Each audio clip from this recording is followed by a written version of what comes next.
তুই আমাকে ভুলেও স্পর্শ করার চেষ্টা করবি না। তোকে আমি স্বামী হিসেবে কখনোই গ্রহণ করতে পারবো না, কারণ তুই একটা কাজের ছেলে। তোকে যতই আম্মু ছেলে বলে দাবি করুক না কেন, আমি তোকে সব সময় কাজের ছেলে হিসেবেই দেখে এসেছি। তাহলে আঙ্কেল, আন্টিকে কেন তুমি বললে না আমাকে তুমি পছন্দ করো না, তুমি অন্য কাউকে পছন্দ করো, তার সাথে সারা জীবন থাকতে চাও? তাহলে মিথ্যা নাটক করে বিয়ে করার কি প্রয়োজন ছিল? তোর উপর আমার কিছু প্রতিশোধ নেওয়ার বাকি আছে। সেই প্রতিশোধগুলো নেওয়ার জন্য তোকে কিছুদিন ব্যবহার করব। আমার জানা মতে আমি তোমার সাথে কোনো রকম খারাপ ব্যবহার করিনি বা তোমাকে কোনো অন্যায় কথা বলিনি, কারণ আমি সবসময় তোমার থেকে দূরে থাকতে চেয়েছি। কারণ একটা অহংকারী মেয়েকে কখনোই ভালো মানুষ মনে করা যায় না। এটা করা সবচেয়ে একটা ভুল ধারণা। এখন বেশি কথা বলতে পারবো না। তুই তোর মতো নিচে শুয়ে থাক, আমি আমার মতো শুয়ে পড়ি। আমার ঘুম পাচ্ছে, কোনো কথা বলতে পারবো না তোর সাথে। মাহিন আর কোনো কথা না বলে চুপচাপ একটা বালিশ নিয়ে নিল, আর কিছু নিল না সাথে। এমনিতেই বৃষ্টি পড়ছে টুপটাপ, ফ্লোর অনেক ঠান্ডা হয়ে রয়েছে, বাইরে অনেক বৃষ্টি হচ্ছে, তাই ফ্লোর একদম ঠান্ডা। ঠান্ডাতে ভালো মতো শুয়ে থাকতে পারছে না মাহিন। তার চোখ দিয়ে অনবরত নোনা জল গড়িয়ে পড়ছে, আর সে ভাবতেছে আজকে যদি তার মা বাবা বেঁচে থাকতো তাহলে তার এই কষ্টটা আর পোহাতে হতো না। মাহিন নিজের মনকে শক্ত করার চেষ্টা করছে, কিন্তু মনটা কেন জানে আজকে ব্যাকুলতায় ভরপুর হয়ে যাচ্ছে। তার বারবার বাবা মায়ের কথা মনে পড়তেছে, আর চোখ দিয়ে অনবরত নোনা জল গড়িয়ে পড়ছে। এমনিতেই অনেক ঠান্ডা, তাই কাঁপতেছে ঠান্ডায়। পরদিন সকালে যখন মাহিনের ঘুম ভাঙলো, উঠে আশেপাশে তাকিয়ে দেখে দীপা কোথাও নেই রুমের ভেতর। মাহিন সেদিকে কোনো খেয়াল না করে ফ্লোর থেকে উঠে দাঁড়ালো। সে বুঝতে পারছে কালকে রাতে ঠান্ডা খাওয়ার জন্য আজকে তার নির্ঘাত জ্বর আসবে। সেদিকে কোনো তোয়াক্কা না করে রুম থেকে বেরিয়ে আসলো আর সোজা ছাদে চলে আসলো। কি রে, তুই এত সকালে রুম থেকে বেরিয়ে এসেছিস? মাহিনকে তো দেখছি না, তার কি এখনো ঘুম হয়নি? তোমার আদরের জামাই কি করতেছে আমি কি জানি, তুমি গিয়ে দেখে আসতে পারো না? এসব কি ধরনের খারাপ কথা বলতেছিস তুই? তোর বিয়ে হয়েছে তার সাথে, তার স্ত্রী তুই, এভাবে কথা বলতে পারিস না ওর সাথে। এই বিষয় নিয়ে এখন আমি কোনো কথা বলতে চাচ্ছি না। তুমি কি রান্না করেছো নাকি রান্না করনি? এখন ক্ষুধা লেগেছে খুব, আমাকে খাইতে দাও। তোমার জামাইকে তুমি গিয়ে দেখো কি করে। তুই কিন্তু একটা ঠিক করছিস না। দেখ, একটা মানুষকে এত অবহেলা করিস না, তাহলে দেখবি তার জন্য একদিন কান্না করবি, তখন তাকে খুঁজে পাবি না। সেদিন কখনোই আসবে না। এই দোয়াটা আমার জন্য করো, কারণ এরকম একটা খ্যাতমার্কা ছেলেকে আমি কোথাও নিয়ে গিয়ে আমার স্বামী হিসেবে পরিচিত করাতে পারবো না। তুমি আমার স্ট্যাটাস জানো না? আজকে তুই যে কথাগুলো বললি সেই কথাগুলো দেখবি কয়দিন পর একদম পরিবর্তন হয়ে যাবে। সেই ছেলেটার জন্যই তোর মায়া জন্মাবে, আর সেই ছেলেটার জন্যই একদিন কান্না করবি। বেশি অবহেলা করিস না, এই জন্যই বললাম। তোমার এই বকবকানি শুনতে শুনতে সকালবেলা কানটা ঝালাপালা হয়ে গেল। এখন তুমি কি আমাকে খাবার দিবে নাকি আমি রুমে চলে যাব? আচ্ছা, তুই গিয়ে খাবার টেবিলে বসে পড়, আমি নাস্তা রেডি করে রেখেছি, সেগুলো নিয়ে খা। আমি দেখছি ছেলেটা কোথায়। আচ্ছা তুমি গিয়ে দেখো, আমি আমার মতো খাচ্ছি, আমাকে ডিস্টার্ব করবে না। সেতু বেগম দীপার সাথে আর কোনো প্রকার কথা বলল না। সেতু বেগম আগে থেকেই বুঝতে পেরেছে তার মাথা নষ্ট হয়ে যাচ্ছে, তাই তিনি তার ভাইপোর সাথে তার বিয়েটা দিয়ে দিল। কারণ মাহিন ছেলেটা অনেক ভদ্র, ছোট থেকে তাদের কাছে বড় হয়েছে। তার আচরণ তারা তো জানে, তাদের মেয়েটাকে যে সে কন্ট্রোল করতে পারবে, তার জন্যই এ ব্যবস্থা করেছে তারা। দীপা দিন দিন দুষ্ট হয়ে যাচ্ছিল প্রচুর পরিমাণ, তার জন্যই তারা বাধ্য হয়েছে ঘরের ছেলের সাথে বিয়ে দিতে। কারণ বাইরে বিয়ে দিলে তো নানা ধরনের কথা শুনতে হতো, তার জন্য। আর মাহিন ছেলেটা তো খারাপ না। দীপার আম্মু মাহিনকে রুমে গিয়ে দেখতে পেল না, বাড়িটা তন্ন তন্ন করেও খুঁজে পেল না। টেনশন হতে লাগলো তার, তাই তিনি ছাদে গেলেন। ছাদে গিয়ে দেখে ছাদের এক সাইডে মাহিন চুপচাপ আকাশের দিকে চেয়ে দাঁড়িয়ে আছে। কি বাবা, এখানে দাঁড়িয়ে কি করছো? সকালের নাস্তা করবে না? তোমার তো সারা বাড়ি খুঁজে কোথাও পেলাম না, তুমি এখানে এসে দাঁড়িয়ে আছো? মাহিন দাঁড়িয়েছিল, হঠাৎ তার ফুপির কণ্ঠ শুনতে পেয়ে পেছনে ফিরে তাকায়। দেখলো তার ফুপি তাকে সকালে নাস্তা করার জন্য ছাদে ডাকতে এসেছে। রুমের ভিতরে ভালো লাগতেছিল না, তাই ভাবলাম একটু ছাদে গিয়ে দাঁড়িয়ে থাকি। অনেকদিন থেকে তো আর ছাদে আসা হয় না, তার জন্য আসলাম। আচ্ছা, হয়েছে, এখন চলো সবাই মিলে নাস্তা করে গিয়ে। তারপর মাহিন আর কোনো কথা না বলে নিচে চলে আসলো। তার পিছু পিছু সেতু বেগমও নিচে চলে আসলো। এসে দেখে তার মেয়ে খাওয়া দাওয়া শেষ করে উঠে রুমের দিকে যাচ্ছে। মাহিন সেদিকে লক্ষ্য করেও করলো না, কারণ সে জানে এখানে কথা বললে তাকেই অপমানিত হতে হবে, তাই কোনো কথা বলল না। চুপচাপ মাহিন খাবার টেবিলে বসে খাবারগুলো শেষ করে রুমে চলে আসলো। রুমে এসে দেখে দীপা বিছানার উপর শুয়ে আছে।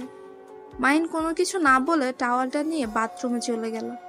মাহিন বাথরুম থেকে বেরিয়ে এসে দেখে দীপা বিছানায় উঠে বসে পা দোলাচ্ছে। কি রে কুত্তার বাচ্চা, ভুলে গেছিস সকালবেলা যে আমার নাস্তা তোকে রুমে নিয়ে রাখতে বলেছিলাম? সেটা করিস নাই? কিসের জন্য আমাকে নিচে যেতে হয়েছে? কিসের জন্য বল? আজব তো, কখন বললেন আপনি এটা? আমি তো শুনিনি। আর এটা কি ধরনের ভাষা ইউজ করতেছেন আপনি? তোর সাথে আবার আমাকে ভালো করে কথা বলতে হবে? সেটা আবার কখন থেকে শুনি? আমাদের বিয়ে হয়ে গিয়েছে, এখন আমাদের সম্পর্কের পরিবর্তন হবে, আর সবকিছুর একটা পরিবর্তন হয়। তোকে কালকে রাত্রে কি বলেছিলাম? তোকে তো আমি স্বামী হিসেবে মানি না, তাহলে তুই বিয়ে নামক এই মিথ্যা সম্পর্কটাকে কেন ধরে আছিস তুই বল? দেখেন, একটু নিজেকে সংযম করুন। এরকম বেশি উশৃঙ্খলা কিন্তু ভালো লক্ষণ না। কুত্তার বাচ্চা, তোকে কি আমাকে জ্ঞান দিতে বলেছি? তুই যেটা করতে বলেছিস সেটাই কর। বেশি কথা বলিস কেন রে? লাফতে খাইতে চাস? মাহিন আর কোনো কিছু বলার ভাষা খুঁজে পেল না। কি বলবে? মাহিন ভালো করে বুঝতে পারছে আর কোনো কিছু বলেও তার লাভ নেই, তাকে অযথা গালি শুনতে হবে, এমনকি মায়েরও খেতে হতে পারে। তাই চুপ হয়ে গেল। দীপা যেটা করতে বলেছে সেটাই করে দিচ্ছে মাহিন। দীপা একবার বলছে পা টিপে দিতে, তো একবার বলছে পানি এনে দিতে, আর একবার বলতেছে মাথায় তেল দিয়ে দিতে। মাহিন একদম হযবরলের মধ্যে পড়ে গিয়েছে। কি করবে কি করবে না বুঝতে পারছে না। নিজের কষ্টটা বুকের ভেতর চেপে রেখে তার কাজগুলো করে দিচ্ছে সে। অনেক হয়েছে, এখন যা গিয়ে আমার জন্য কফি বানিয়ে নিয়ে আয় 5 মিনিটের ভেতরে। মাহিন কোনো কথা না বলে চুপচাপ সেখান থেকে তাড়াতাড়ি বেরিয়ে আসলো, আর চোখ থেকে 2-1 ফোঁটা পানি গড়িয়ে পড়ল। কি করবে সে বোঝে না। তাড়াতাড়ি রান্নাঘরে গিয়ে কফি বানিয়ে নিয়ে আসলো। ওর হাতে দিয়ে চুপচাপ অন্যদিকে তাকিয়ে নিচে বসে পড়লো। তোকে এখানে কি আমি বসে থাকতে বলেছি? ঘরটা পরিষ্কার করবে কে শুনি? তাড়াতাড়ি ঘরটা পরিষ্কার কর, আর সুন্দর করে সবকিছু পরিষ্কার করবি, আর সুন্দর করে সাজিয়ে রাখবি। আমি কালকে রাতে অনেক ঠান্ডা খেয়েছি, তাই একটু শরীর খারাপ করছে। পরে করি, যখন একটু আরাম পাবো তখন করে দেব। কাজের ছেলেদের আবার কিসের আরাম? তোর কি বিশ্রাম নিতে হয়? তোকে তো কাজ করে খেতে হবে। কাজ কর, না করলে তোকে ভাত দেবে কে? এখানে এখানে কি বসে বসে খাইতে এসেছিস তুই? মাহিনের মুখ একদম চুপ হয়ে গেল। কি বলবে বুঝতে পারছে না। আজকে এতিম বলে তাকে কত কথা শুনতে হচ্ছে, তাও আবার বিয়ে করা বউয়ের মুখ থেকে। ভাগ্যে লেখা ছিল তাকে? এটাই কি ভাগ্যে লেখা ছিল তার? কে জানে। মাহিন আস্তে আস্তে সবকিছু পরিষ্কার করতে লাগলো। মাহিনের গা প্রচুর গরম হয়ে যাচ্ছে, কালকে রাতে ঠান্ডা খেয়েছে তাই হয়তো। একসময় পরিষ্কার করতে করতে হাঁপিয়ে গিয়ে ফ্লোরে বসে পড়লো মাহিন। কিরে, সকালের কি খাওয়া দাওয়া কম করে খেয়েছিস নাকি এত তাড়াতাড়ি হাঁপিয়ে গেলি? একটা রুম ভালো মতো পরিষ্কার করতে পারিস না? বললাম তো, কালকে রাত্রে ঠান্ডা লাগার ফলে আজকে আমার মনে হয় জ্বর আসবে, তার জন্য কোনো কিছু ঠিক মতো করতে পারতেছি না। আর বাহানা দেখাতে হবে না, তুই আমার চোখের সামনে থেকে সরে যা, না হলে কিন্তু পিটানি খাবি। আমার কি দোষ ছিল? কালকে আপনি আমাকে রাত্রে ফ্লোরে শুয়ে থাকতে বলেছিলেন, যার ফলে ঠান্ডা খেয়েছি। এখন শরীরে তাপমাত্রা বেড়ে যাচ্ছে, জ্বর আসবে। হয়েছে, আর আমাকে দোষারোপ করতে হবে না। এখন তুই যা, গিয়ে কোথাও পড়ে থাক, আমার চোখের সামনে থেকে চলে যা। মাহিন চুপচাপ রুম থেকে বেরিয়ে পড়লো। তার জীবনে এরকম খারাপ দিন আসবে সে কখনো কল্পনাও করতে পারেনি। বিয়ের আগে তো ভালোই ছিল, কারণ বিয়ের আগে মাহিন কখনোই দীপার সামনে যেত না, এরকম কথা বলার জন্যই সবসময় দূরে থাকতো তার থেকে। এখন তো বিয়ে হয়ে গেছে, তাও আবার নতুন। এখন তো তাকে রেখে বাইরে গেলে আন্টি আবার কষ্ট পাবে। মাহিন কি করবে না করবে একদমই দুশ্চিন্তায় পড়ে যাচ্ছে। নিজের মনকে বারবার সান্ত্বনা দেওয়ার চেষ্টা করছে, কিন্তু নিজের মনটা অশান্ত হয়ে যাচ্ছে বারবারই। একটা মানুষের জন্য 2টা মানুষকে সে কষ্ট তো দিতে পারে না, তাই সে কোথাও যেতেও পারছে না। আর আঙ্কেল আন্টির জন্য শত কষ্ট বুকের ভেতর চেপে রেখে মাহিন রুমে প্রবেশ করে। ঘরের এক কোনায় গিয়ে বসে পড়ল। দীপা দেখেও না দেখার ভান করে ফোন টিপতেছে। যদি আপনাদের কাছে ভালো লাগে তাহলে পরবর্তী পর্ব দিব। মাহিনের গত রাতে ঠান্ডা লাগার ফলে এখন প্রচুর জ্বর এসেছে। ঘরে এক কোণায় বসে কাঁপছে সীমাহীন, কিন্তু দীপার সেদিকে কোনো খেয়ালই নেই। দীপা তার ইচ্ছে মতো ফোন টিপছে, এদিক সেদিক সে কোনো দিকেই তাকাচ্ছে না। ফোনে চ্যাটিং নিয়েই সে ব্যস্ত, কিন্তু এদিকে যে তার স্বামীর জ্বরে কাঁপছে সেদিকে তার কোনো খেয়ালই নেই। মাহিন নিজেকে যথেষ্ট সংযমে রাখার চেষ্টা করছে, নিজেকে কন্ট্রোল করতে চেষ্টা করতেছে, কিন্তু জ্বরের তাপমাত্রা এতই বেড়ে গিয়েছে যে সে নিজেকে কন্ট্রোল করতে না পেরে ফ্লোরে পড়ে গেল। মাহিন ফ্লোরে পড়ে যাওয়ার ফলে শব্দ হলো। তখন দীপা তাকিয়ে দেখে যে মাহিন নিচে ছটফট করতেছে। তখন দীপা ফোনটা রেখে উঠে মাহিনের কাছে চলে আসলো। কিরে, এখানে নাটক করতেছিস কিসের জন্য? তোকে না বলছি বাইরে যা, বাইরে গিয়ে যত নাটক আছে করতে থাক। আমার রুমে এত নাটক ভালো লাগে না বলে দিলাম। মাহিন জ্বরের জন্য কোনো কথা বলতে পারছে না। তার এখন সবকিছু কেমন যেন বিরক্ত লাগতেছে। চুপচাপ সেখানে শুয়ে কাঁপতেছে মাহিন। কিরে, কথা কানে যায় না? বলছি না রুম থেকে বের হয়ে যা। এখানেও শুয়ে আছিস কিসের জন্য? বলছি না রুম থেকে বের হয় এক্ষুনি। দীপার কথা শুনে মাহিন ওঠার চেষ্টা করছে, কিন্তু সে উঠতে পারছে না, বারবারই পড়ে যাচ্ছে। এটা দেখে দীপা ভাবতেছে মাহিন হয়তো নাটক করছে তার সাথে, তার মন গলানোর জন্য। কিন্তু মাহিন তো নাটক করছে না, তার তো সত্যিই অবস্থা খুবই করুণ। কিন্তু দীপা ভাবছে সে নাটক করছে। দীপার অহংকার, তার মনে হচ্ছে যে সে অসুস্থতার নাটক করছে। যখন মাহিন বারবার চেষ্টা করে উঠতে পারছে না, তখন মাহিনের আবার সেখানেই শুয়ে পড়ল আর চোখ দিয়ে পানি ছেড়ে দিল। আজকে মাহিনের খুব মনে পড়ে যাচ্ছে তার মা বাবার কথা।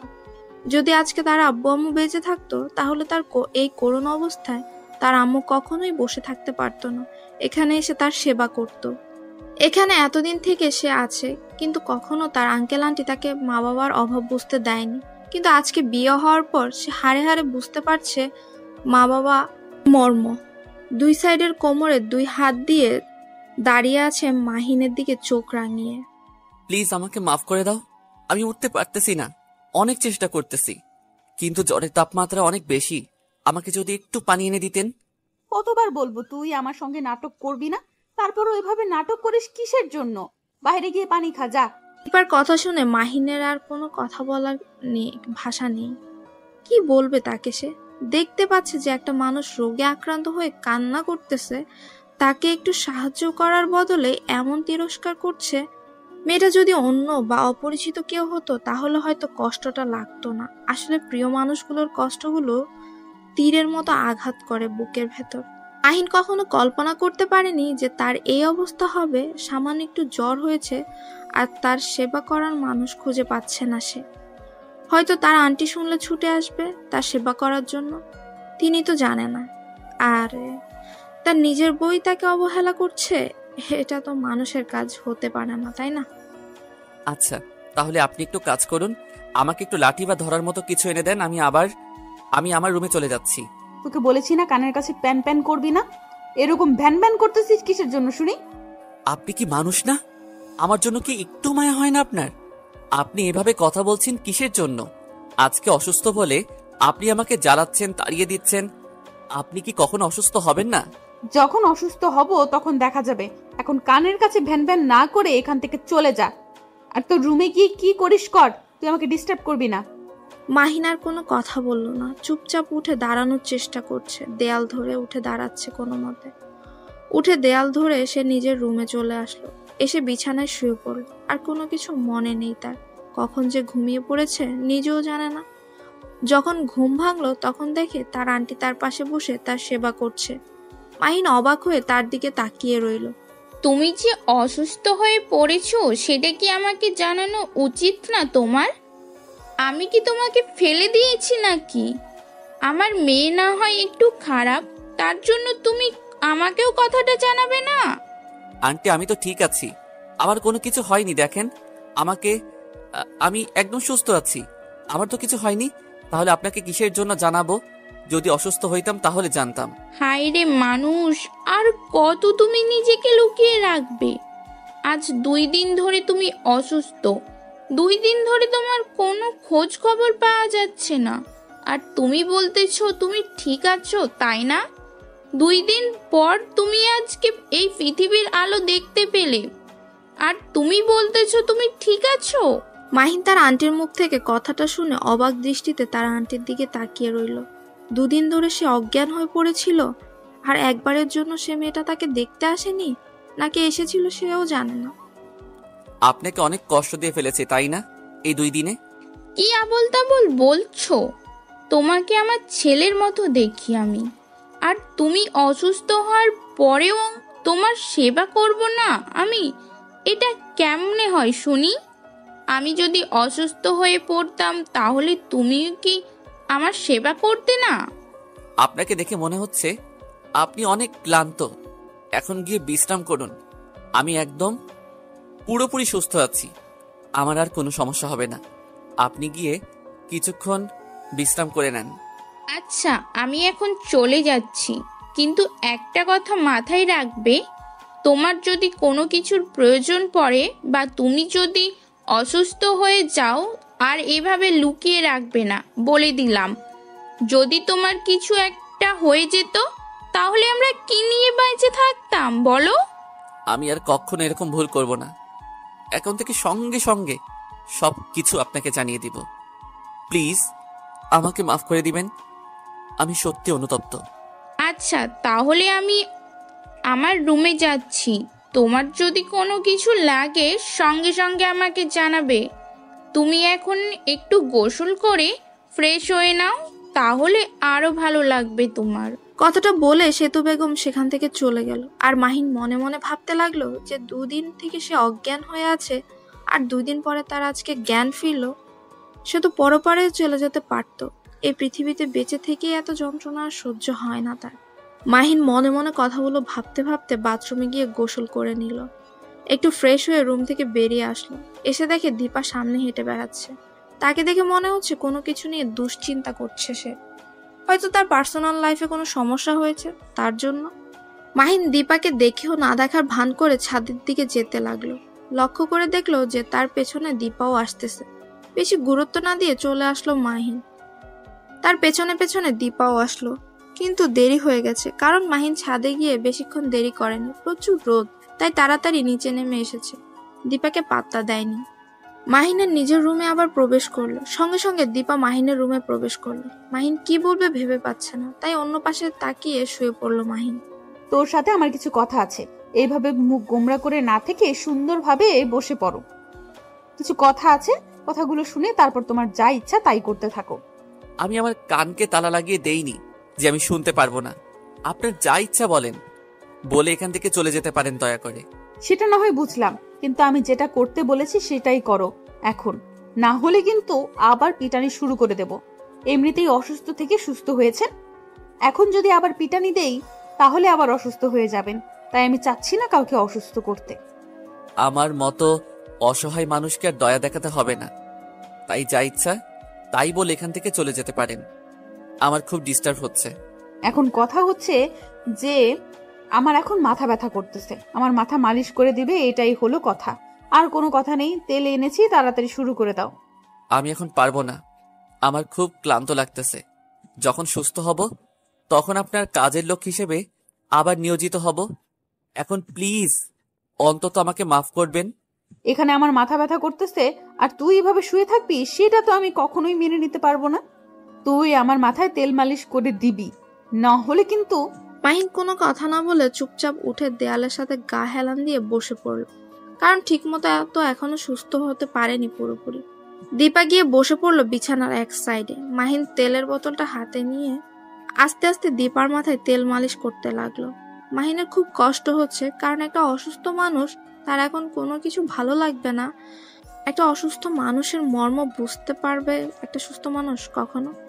অসুস্থ মানুষের মন কেউ বুঝে না। কিরে, হাতে কি শক্তি হারিয়ে ফেলেছিস নাকি? এই 2 দিন, ওই 2 দিন থেকে নাটক তো ভালোই করলি।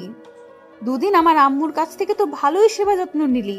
কি আর করব, গরিব মানুষ, বাপ মা নেই, তাই অন্যজনকে কষ্ট দিলাম। তোর মতো ছোট লোক আর কি করতে পারে? এগুলোই তো করতে পারে, তাই না? তোকে আর কি বলবো, আর কিছু বলতে চাচ্ছি না। অসুস্থ হয়ে গেছিস, একটু তো তোকে সহমর্মিতা দেখাতে হবে। আপনার মতো অহংকারী মানুষ আমি হাতে গোনা কয়েকজনকে দেখেছি, বলতে গেলেও ভুলে হবে। শুধু আপনাকে দেখেছি, কারণ একটা অসুস্থ মানুষকে যে এইভাবে কষ্ট দিতে পারে সে কখনো মানুষ হতে পারে না, সে পশু। বেশি রকম কথা বলতে পারবো না আর বকবক করতে পারবো না তোর সাথে। এখন মাথা ব্যথা করতেছে, তাই তাড়াতাড়ি মাথায় তেল মালিশ করে দে। মাহিন কোনো কথা না বলে চুপচাপ নিজের মতো করে তেল মালিশ করে দিচ্ছে, আর দীপা চোখ বন্ধ করে সেটা অনুভব করছে। দীপা মনে এখন অন্য কিছু চলছে, মাহিন সেটা হয়তো বুঝতে পারছে না। ক্লান্ত শরীর নিয়ে মালিশ করতেছে, হঠাৎ করে তার চোখ থেকে 2 ফোঁটা জল গড়িয়ে পড়লো। অনেক হয়েছে, আর মাথায় মালিশ করতে হবে না। এখন আমি উঠে বিছানায় শুয়ে পড়তেছি, তুই পা দুটো একটু মালিশ করে দে। মাহিন কি বলবে বুঝতে পারছে না। মাহিন ক্লান্ত শরীর নিয়ে বসে পড়লো বিছানায়। দীপা তার পাশ দিয়ে শুয়ে পড়ল। দীপার ইচ্ছে করছে তাকে জড়িয়ে ধরে নিজের মনের কষ্টগুলো শেয়ার করতে, কিন্তু সে তো তার ভালোবাসাটা বুঝে না। মাহিন শুয়ে পড়েছে দেখে দীপা আর কিছু বলল না। এখন দীপার একটু খারাপ লাগতেছে। একটা অসুস্থ মানুষ এখনো ঠিকমতো সুস্থ হয়নি, তাকে দিয়ে তো কাজ করা ঠিক হবে না। তার জন্য দীপা মাহিনের সাইডে শুয়ে পড়ল, উঠে গেল না আর। এটা আমি কি ধরনের ব্যবহার করতেছি তার সাথে? তার সাথে আমার বিয়ে হয়ে গিয়েছে, আমি কেন করতেছি তার সাথে এরকম? আমার তো বোঝা উচিত ছিল যে সে একজন অসুস্থ মানুষ, তাকে এরকম চাপ দেওয়া ঠিক হবে না। আমি এরকম অবুঝের মতো কাজ কেন করতেছি? দীপা পিছনে ফিরে দেখে মাহিন অন্য পাশে হয়ে শুয়ে আছে। দীপা আস্তে করে মাহিনের মাথায় হাত দিয়ে দেখে জ্বর আছে কিনা। হ্যাঁ, এখনো জ্বর আছে। দীপা বিছানা ছেড়ে উঠে গিয়ে বাইরে থেকে এক বাটি পানি আর সাথে একটা রুমাল নিয়ে আসলো। রুমালটা ভিজিয়ে মাহিনের কপালে লাগিয়ে দিতে লাগলো।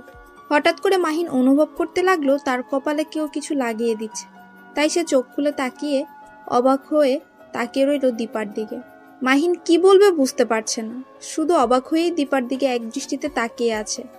দীপা সেটা দেখেও না দেখার ভান করে তার মতো করে কাজ চালিয়ে যাচ্ছে। তাই মাহিন উঠে একটু সরে বসলো। সেটা দেখে দীপার প্রচন্ড রাগ হলো। আমি এখানে একটা কাজ করতেছি, এভাবে সরে গেলে কিসের জন্য শুনি? নাকি এখন একটু খাতিরদারি করতেছি দেখে ভাব দেখাচ্ছ? মাহিন কোনো কথা না বলে চুপচাপ সেখানে বসে রইল, আর দীপা অবাক দৃষ্টিতে তাকিয়ে রইল। মনে মনে ভাবতে লাগলো, এটা কি সে স্বপ্ন দেখছে নাকি বাস্তব? দীপার হঠাৎ এত পরিবর্তন ভেবে পাচ্ছে না মাহিন। কি করবে না করবে, নাকি অন্য কোনো প্ল্যানিং আছে দীপার, যেটা মাহিন ভেবে পাচ্ছে না? কি হলো? এইভাবে ওখানে গুটিসুটি মেরে বসে আছো কিসের জন্য? শুয়ে পড়ো বলছি, না হলে কিন্তু কি করব নিজেও জানি না। যেটা বলতেছি সেটাই করো, না হলে তোমার জন্য ভালো হবে না বলে দিলাম। মাহিন এবার কোনো কথা না বলে চুপচাপ শুয়ে পড়লো, আর মনে মনে ভাবতে লাগলো, হঠাৎ করে দীপার এত পরিবর্তন কেন? কিসের জন্য? সে কি কোনো প্ল্যান করতেছে, নাকি তাকে এই বাসা থেকে তাড়িয়ে দেওয়ার জন্য? মাহিনকে তাড়াতাড়ি সুস্থ করে বাসা থেকে তাড়িয়ে দিবে নাকি? বুঝছে না মাহিন। আচ্ছা, আমার এখন অনেক ঠান্ডা লাগতেছে, তাই আর পানি দিতে হবে না আমার কপালে, মানে ভিজা রুমালটা আর আমার কপালে দিতে হবে না। আপনি আপনার রুমে গিয়ে বিশ্রাম করুন, আমি একটু একা থাকতে চাই। কেন? আমি থাকলে এখানে কি সমস্যা? আমার বাসায় আমি যেখানে সেখানে থাকতে পারবো, তোমাকে এটা নিয়ে কথা বলতে হবে না। এখন আমি এখানে থাকতে ইচ্ছে করতেছে, আমি এখানেই থাকবো। তুমি চুপচাপ মেরে এখানে শুয়ে থাকো। মাহিন কোনো কথা না বলে চুপচাপ শুয়ে পড়লো, আর কোনো কথা বললো না মাহিন। কারণ দীপা উল্টাপাল্টা কথা বলবে, সেটা শোনার থেকে চুপ থাকাই ভালো। কারণ মাহিনের এখন বিরক্ত লাগছে, কোনো প্রকার কথা বলতে ইচ্ছে করছে না তার। তাই চোখ বন্ধ করে চুপচাপ শুয়ে পড়লো। আর এদিকে দীপা মাহিনের এরকম চুপচাপ স্বভাব দেখে নিজে একটা মুচকি হাসি দিয়ে মাহিনের বুকে শুয়ে পড়লো। মাহিন উঠে পড়লো। আমি এখানে শুয়ে পড়েছি, তোমার ওঠার সাহস হলো কিভাবে আমাকে ডিস্টার্ব করার? আমার খুব বিরক্ত লাগতেছে, এখন শুয়ে পড়ো। আপনি এসব কি করতেছেন বুঝতেছি না তো। আপনার মতলবটা কি আমাকে একটু বলবেন, নাকি এই বাসা থেকে আমাকে তাড়িয়ে দেওয়ার জন্য নানা ধরনের ফোন দিয়ে আসতেছেন?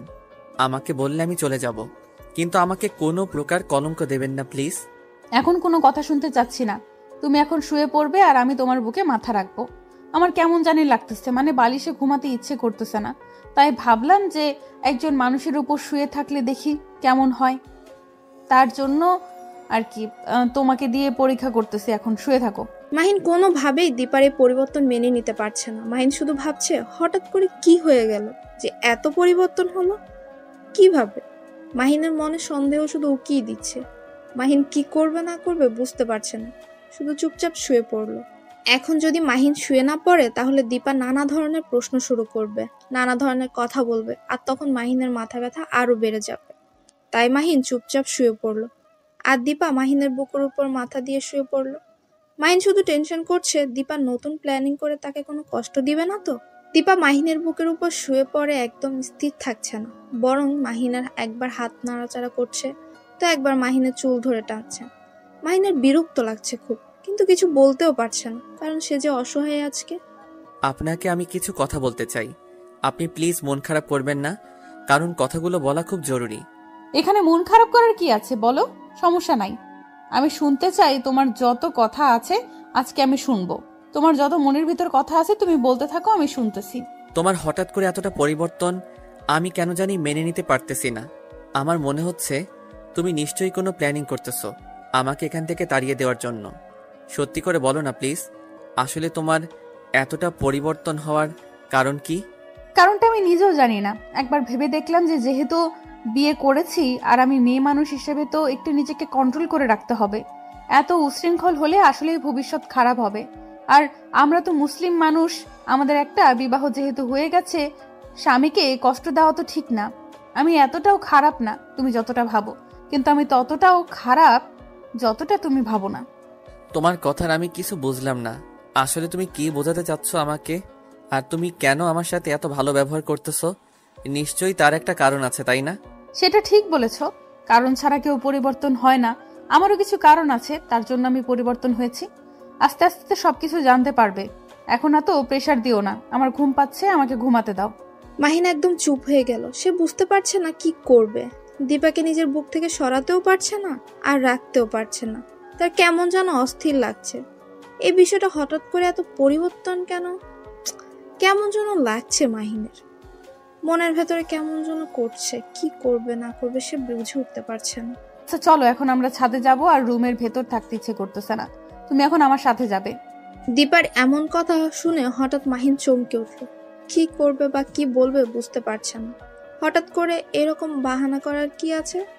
ছাদে গিয়ে কি ধাক্কা মেরে ফেলে দেওয়ার চিন্তা ভাবনা করছে নাকি? মাহিন দীপার সাথে যেতে চাচ্ছে না, কিন্তু দীপা মাহিনকে টানতে টানতে ছাদে নিয়ে গেল। মাহিন দীপার কাছে হার মেনে নিল। অসুস্থ তার শরীর, বিন্দুমাত্র শক্তি নেই তার শরীরে। তারপরও দীপা মাহিনকে টানতে টানতে একদম ছাদে নিয়ে গিয়ে দাঁড় করালো। ছাদের এক সাইডে মাহিনকে দাঁড় করিয়ে তার মুখোমুখি দীপা দাঁড়িয়ে পড়লো। আমার খুব খারাপ লাগতেছে, আমি দাঁড়িয়ে থাকতে পারতেছি না। আমি নিচে যাব। আর আপনার কি কথা আছে তাড়াতাড়ি বলুন। আমার এখানে কোনো কথা নেই। তোমাকে খুব ক্লান্ত লাগতেছে, তাই ছাদে একটু হাঁটাহাঁটি করার জন্য নিয়ে আসলাম। তুমি এখানে বসে পড়লে কিসের জন্য? আমার সাথে হাঁটবে এখন তুমি। আমার সাথে আপনি এরকম করতেছেন কেন বুঝতেছি না। এত জোর জবরদস্তি করতেছেন কেন? আমাকে আমাকে ছেড়ে দেন না। আমাকে ছেড়ে দেন না। আমার মতো আমি তো আপনাকে কোনো ডিস্টার্ব করতেছি না। কিন্তু আমি তোকে ডিস্টার্ব করব, তাতে তোর সমস্যা? ভালো মতো কথা বলতেছি বলে, ভালো মতো ব্যবহার করতেছি, তাই মনে হয় কথা গায়ে লাগে না, তাই না? মাহিন একদম চুপ হয়ে গেল। দীপা মাহিনের হাত ধরে কাঁধের উপর রেখে দিল, তারপর মাহিনকে ধরে ধরে হাঁটতে হচ্ছে। অন্যরকম একটা অনুভূতি নিয়ে হাঁটছে তারা। তার মনে হচ্ছে সে সত্যি এখনকার একটা দায়িত্ববান স্ত্রীর কাঁধে হাত রেখে হাঁটছে। কিন্তু যখন মাহিন দীপার মুখের দিকে তাকায়, তখন নিমিষের মধ্যে সব ভাবনা চিন্তা দূর হয়ে যায়। কারণ তখনই মাহিনের সবকিছু মনে পড়ে যায়, যে আসলে তার সাথে দীপা কি কি করেছে আর তার সাথে কেমন ব্যবহার করেছিল। কি নিয়ে তো টেনশন করতেছো তুমি? তোমাকে দেখে বোঝা যাচ্ছে। আর এখন কি একটু হালকা লাগতেছে তোমার, নাকি এখনো ক্লান্তিটা আছে? মাহিন এখন কি বলবে ভেবে পাচ্ছে না। চুপ করে আছে সে, কারণ তার এখন কোনো কথা বলতে ইচ্ছে করছে না। তার এখন এই মুহূর্তটা খুব ভালো লাগছে, কারণ দীপা তার সাথে ভালো করে ব্যবহার করছে। আর দীপার কথাবার্তাগুলো এখন মাহিনের কাছে খুব ভালো লাগছে। কিন্তু যখন মাহিনের মনে পড়ে যায় দীপা তার সাথে কি কি ব্যবহার করেছিল, তখন মনটা আবার খারাপ হয়ে যায়। আমি কি বলছি আর তুমি কি ভাবতেছো? আমার কথার উত্তর দিচ্ছ না কিসের জন্য? এত দেমাগ বেড়ে যাচ্ছে তোমার, ব্যাপারটা বুঝলাম না আমি। সেরকম কিছুই না। আমার কেন জানি এখন কথা বলতে ইচ্ছা করতেছে না, কারণ বিকালটা উপভোগ করতে ইচ্ছা করতেছে। কথা বললে হয়তো বিকালের সৌন্দর্য উপভোগ করা হবে না। চলো আজকে সন্ধ্যায় একটু বের হব, তোমাকে ডাক্তার দেখাতে হবে। আর ডাক্তার বলেও গিয়েছে তুমি যদি একটু সুস্থ হও তার চেম্বারে নিয়ে যাইতে। তার সাথে একটু কথা বলা লাগবে, আর একটু ঘুরে বেরিয়ে আসা যাবে, তাহলে তোমারও ভালো লাগবে। ডাক্তারের কাছে যাব, সেটা না বুঝলাম কোথাও ঘুরতে যেতে পারবো না, কারণ খুব বাজে লাগে ঘুরতে এখন। কার মুখে কি শুনতেছি যে সময় পাইলেই বাসায় এক মুহূর্ত থাকতো না সেই মানুষটা আজকে বলতেছে তার নাকি ঘুরতে বাজে লাগে। এটা কি আদৌ আমার বিশ্বাস হয়? তখনকার সময়টা আর এখনকার সময়টা আকাশ পাতাল তফাৎ। তখন ছিলাম একলা, আর এখন হয়ে গেছি একদম একলা। তোমার এই কথাটার মানে আমি বুঝতে পারলাম না।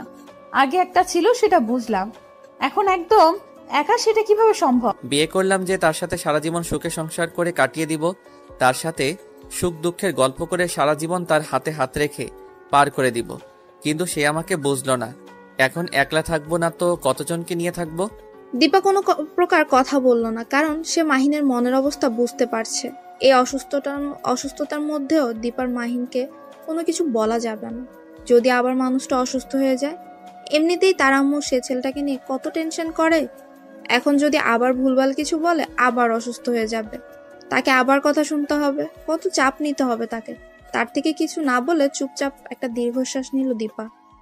আচ্ছা চলো নিচে যাই, আর এখানে থেকে লাভ নেই, এখন সন্ধ্যা হয়ে যাবে। আম্মু যদি আবার দেখতে না পারে তখন আবার টেনশন করবেন। আমি আপনাকে এই কথাই বলতে চাচ্ছিলাম যে আন্টি যদি এখন দেখতে না পায়, আমাদের দেখতে না পায়, আর সারা বাড়ি খুঁজে না পেলে তো পরে আবার দেখলে রাগারাগি করবে। এখন আমরা নিচে যাই। তারপর দীপা মাহিনকে আস্তে আস্তে ধরে নিচে নিয়ে আসলো। এসে মাহিনকে মাহিনের রুমে না নিয়ে নিজের রুমে নিয়ে আসলো সোজা। মাহিন সেটা দেখে আরো অবাক হয়ে দীপার দিকে কিছুক্ষণ তাকিয়ে রইল। তারপর রুমে নিয়ে গিয়ে বিছানায় বসিয়ে দিল। মাহিনকে বিছানায় বসিয়ে দিয়ে দীপা বাইরে চলে আসলো। তারপর বাহিরের কাজ শেষ করে দীপা মাহিনের পাশে গিয়ে শুয়ে পড়ল। দীপার এরকম কর্মকাণ্ড দেখে মাহিন অবাকের উপর অবাকই হচ্ছে। কি করবে কি বলবে কিছুই বুঝতে পারছে না সে সঠিকভাবে। কি ব্যাপার, তুমি আমার দিকে অবাক দৃষ্টিতে তাকিয়ে আছো কেন? বুঝতেছি না, তখন থেকে কি দেখতেছো তুমি? আমার দিকে ফেলফেল করে তাকিয়ে আছো, কিছু বলতে চাও নাকি? বলতে চাইলে বলো। মাহিন চুপ করে রইল, কিছু বলল না। মাহিনের চুপ থাকা দেখে দীপার বিরক্ত বোধ করছে, কারণ সে নিজ থেকে কথা বলছে মাহিনের সাথে, আর মাহিন কথা বলছে না। কেমন দা লাগে। দীপা রেগে গিয়ে মারতে গিয়েও থেমে গেল। কি হলো, এরকম চুপ করে আছো কেন? কিছু বলবা নাকি? এইভাবে ফেলফেল করে তাকিয়ে আছো কেন আমার দিকে? কিছু বলো, চুপ করে আছো কেন? কি বলবো সেটাই তো খুঁজে পাচ্ছি না, তাই চুপ করে আছি। কারণ তোমার এত পরিবর্তন আমার কেন জানি না মেনে নিতে ইচ্ছে করতেছে না। তাতে আমার কি? এখন চুপচাপ শুয়ে থাকো তো, আমাকে ডিস্টার্ব করবে না। এত ডিস্টার্ব করো কিসের জন্য বুঝি না। কথা বলো না, আবার ডিস্টার্ব করো আমাকে, এটা ঠিক না। আমি কখন ডিস্টার্ব করলাম? ডিস্টার্ব তো তুমি করতেছো আমাকে। তোমার জন্য তো আমি ঠিকমতো ঘুমাতে পারতেছি না। এমনিতে অসুস্থ শরীর, তারপর তোমার অত্যাচার ভালো লাগে বলো? এত বড় সাহস তোমার, তুমি আমাকে বকা দিচ্ছ? তোমাকে আমি দেখো কি করি। কথাটা বলে দীপা মাহিনের উপর শুয়ে পড়ল, পুরো শরীর মাহিনের শরীরের উপর। মাহিন কি বলবে বুঝতেছে না, কারণ তার একটু অন্যরকম ফিল কাজ করছে। এখন তার ইচ্ছে করছে যে দীপাকে শক্ত করিয়ে জড়িয়ে ধরে একটু আদর দিতে, কিন্তু সে তো তাকে ভালোবাসে না, আর সেই অধিকারও তো তাকে দেয়নি দীপা। দীপা বুঝতে পারছে যে মাহিন তার উপর দুর্বল হয়ে যাচ্ছে, তাই দীপা ইচ্ছাকৃতভাবে মাহিনকে আরো শক্ত করে জড়িয়ে ধরলো, যাতে করে দীপাকে মাহিন একটু আদর করে দেয়। কিন্তু মাহিন ভয়ে দীপাকে স্পর্শ পর্যন্ত করছে না। দীপা কখন কি বলে আর কখন কি করে বসে তা বুঝতে পারে না মাহিন, তার জন্যই চুপচাপ শুয়ে আছে রোবটের মতো। দীপার খুব খারাপ লাগতেছে, কিন্তু কিচ্ছু বলতেছে না, শুধু দেখতেছে মাহিন কতক্ষণ নিজেকে কন্ট্রোল রাখতে পারে। দীপা ইচ্ছাকৃতভাবে মাহিনের সাথে একটু দুষ্টুমি করা শুরু করে দিল। মাহিনের গলায় নিজের ঠোঁট দুটো বসিয়ে দিল।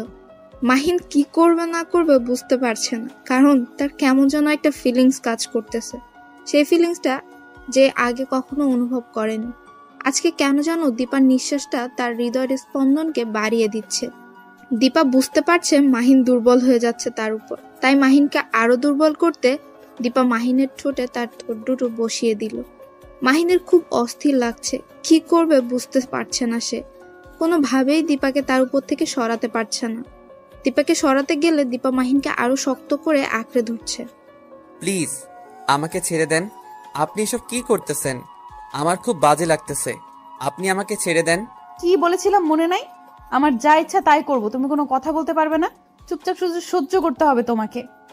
তার জন্য আপনি আমাকে এইভাবে অত্যাচার করবেন, এটা কিন্তু ঠিক না।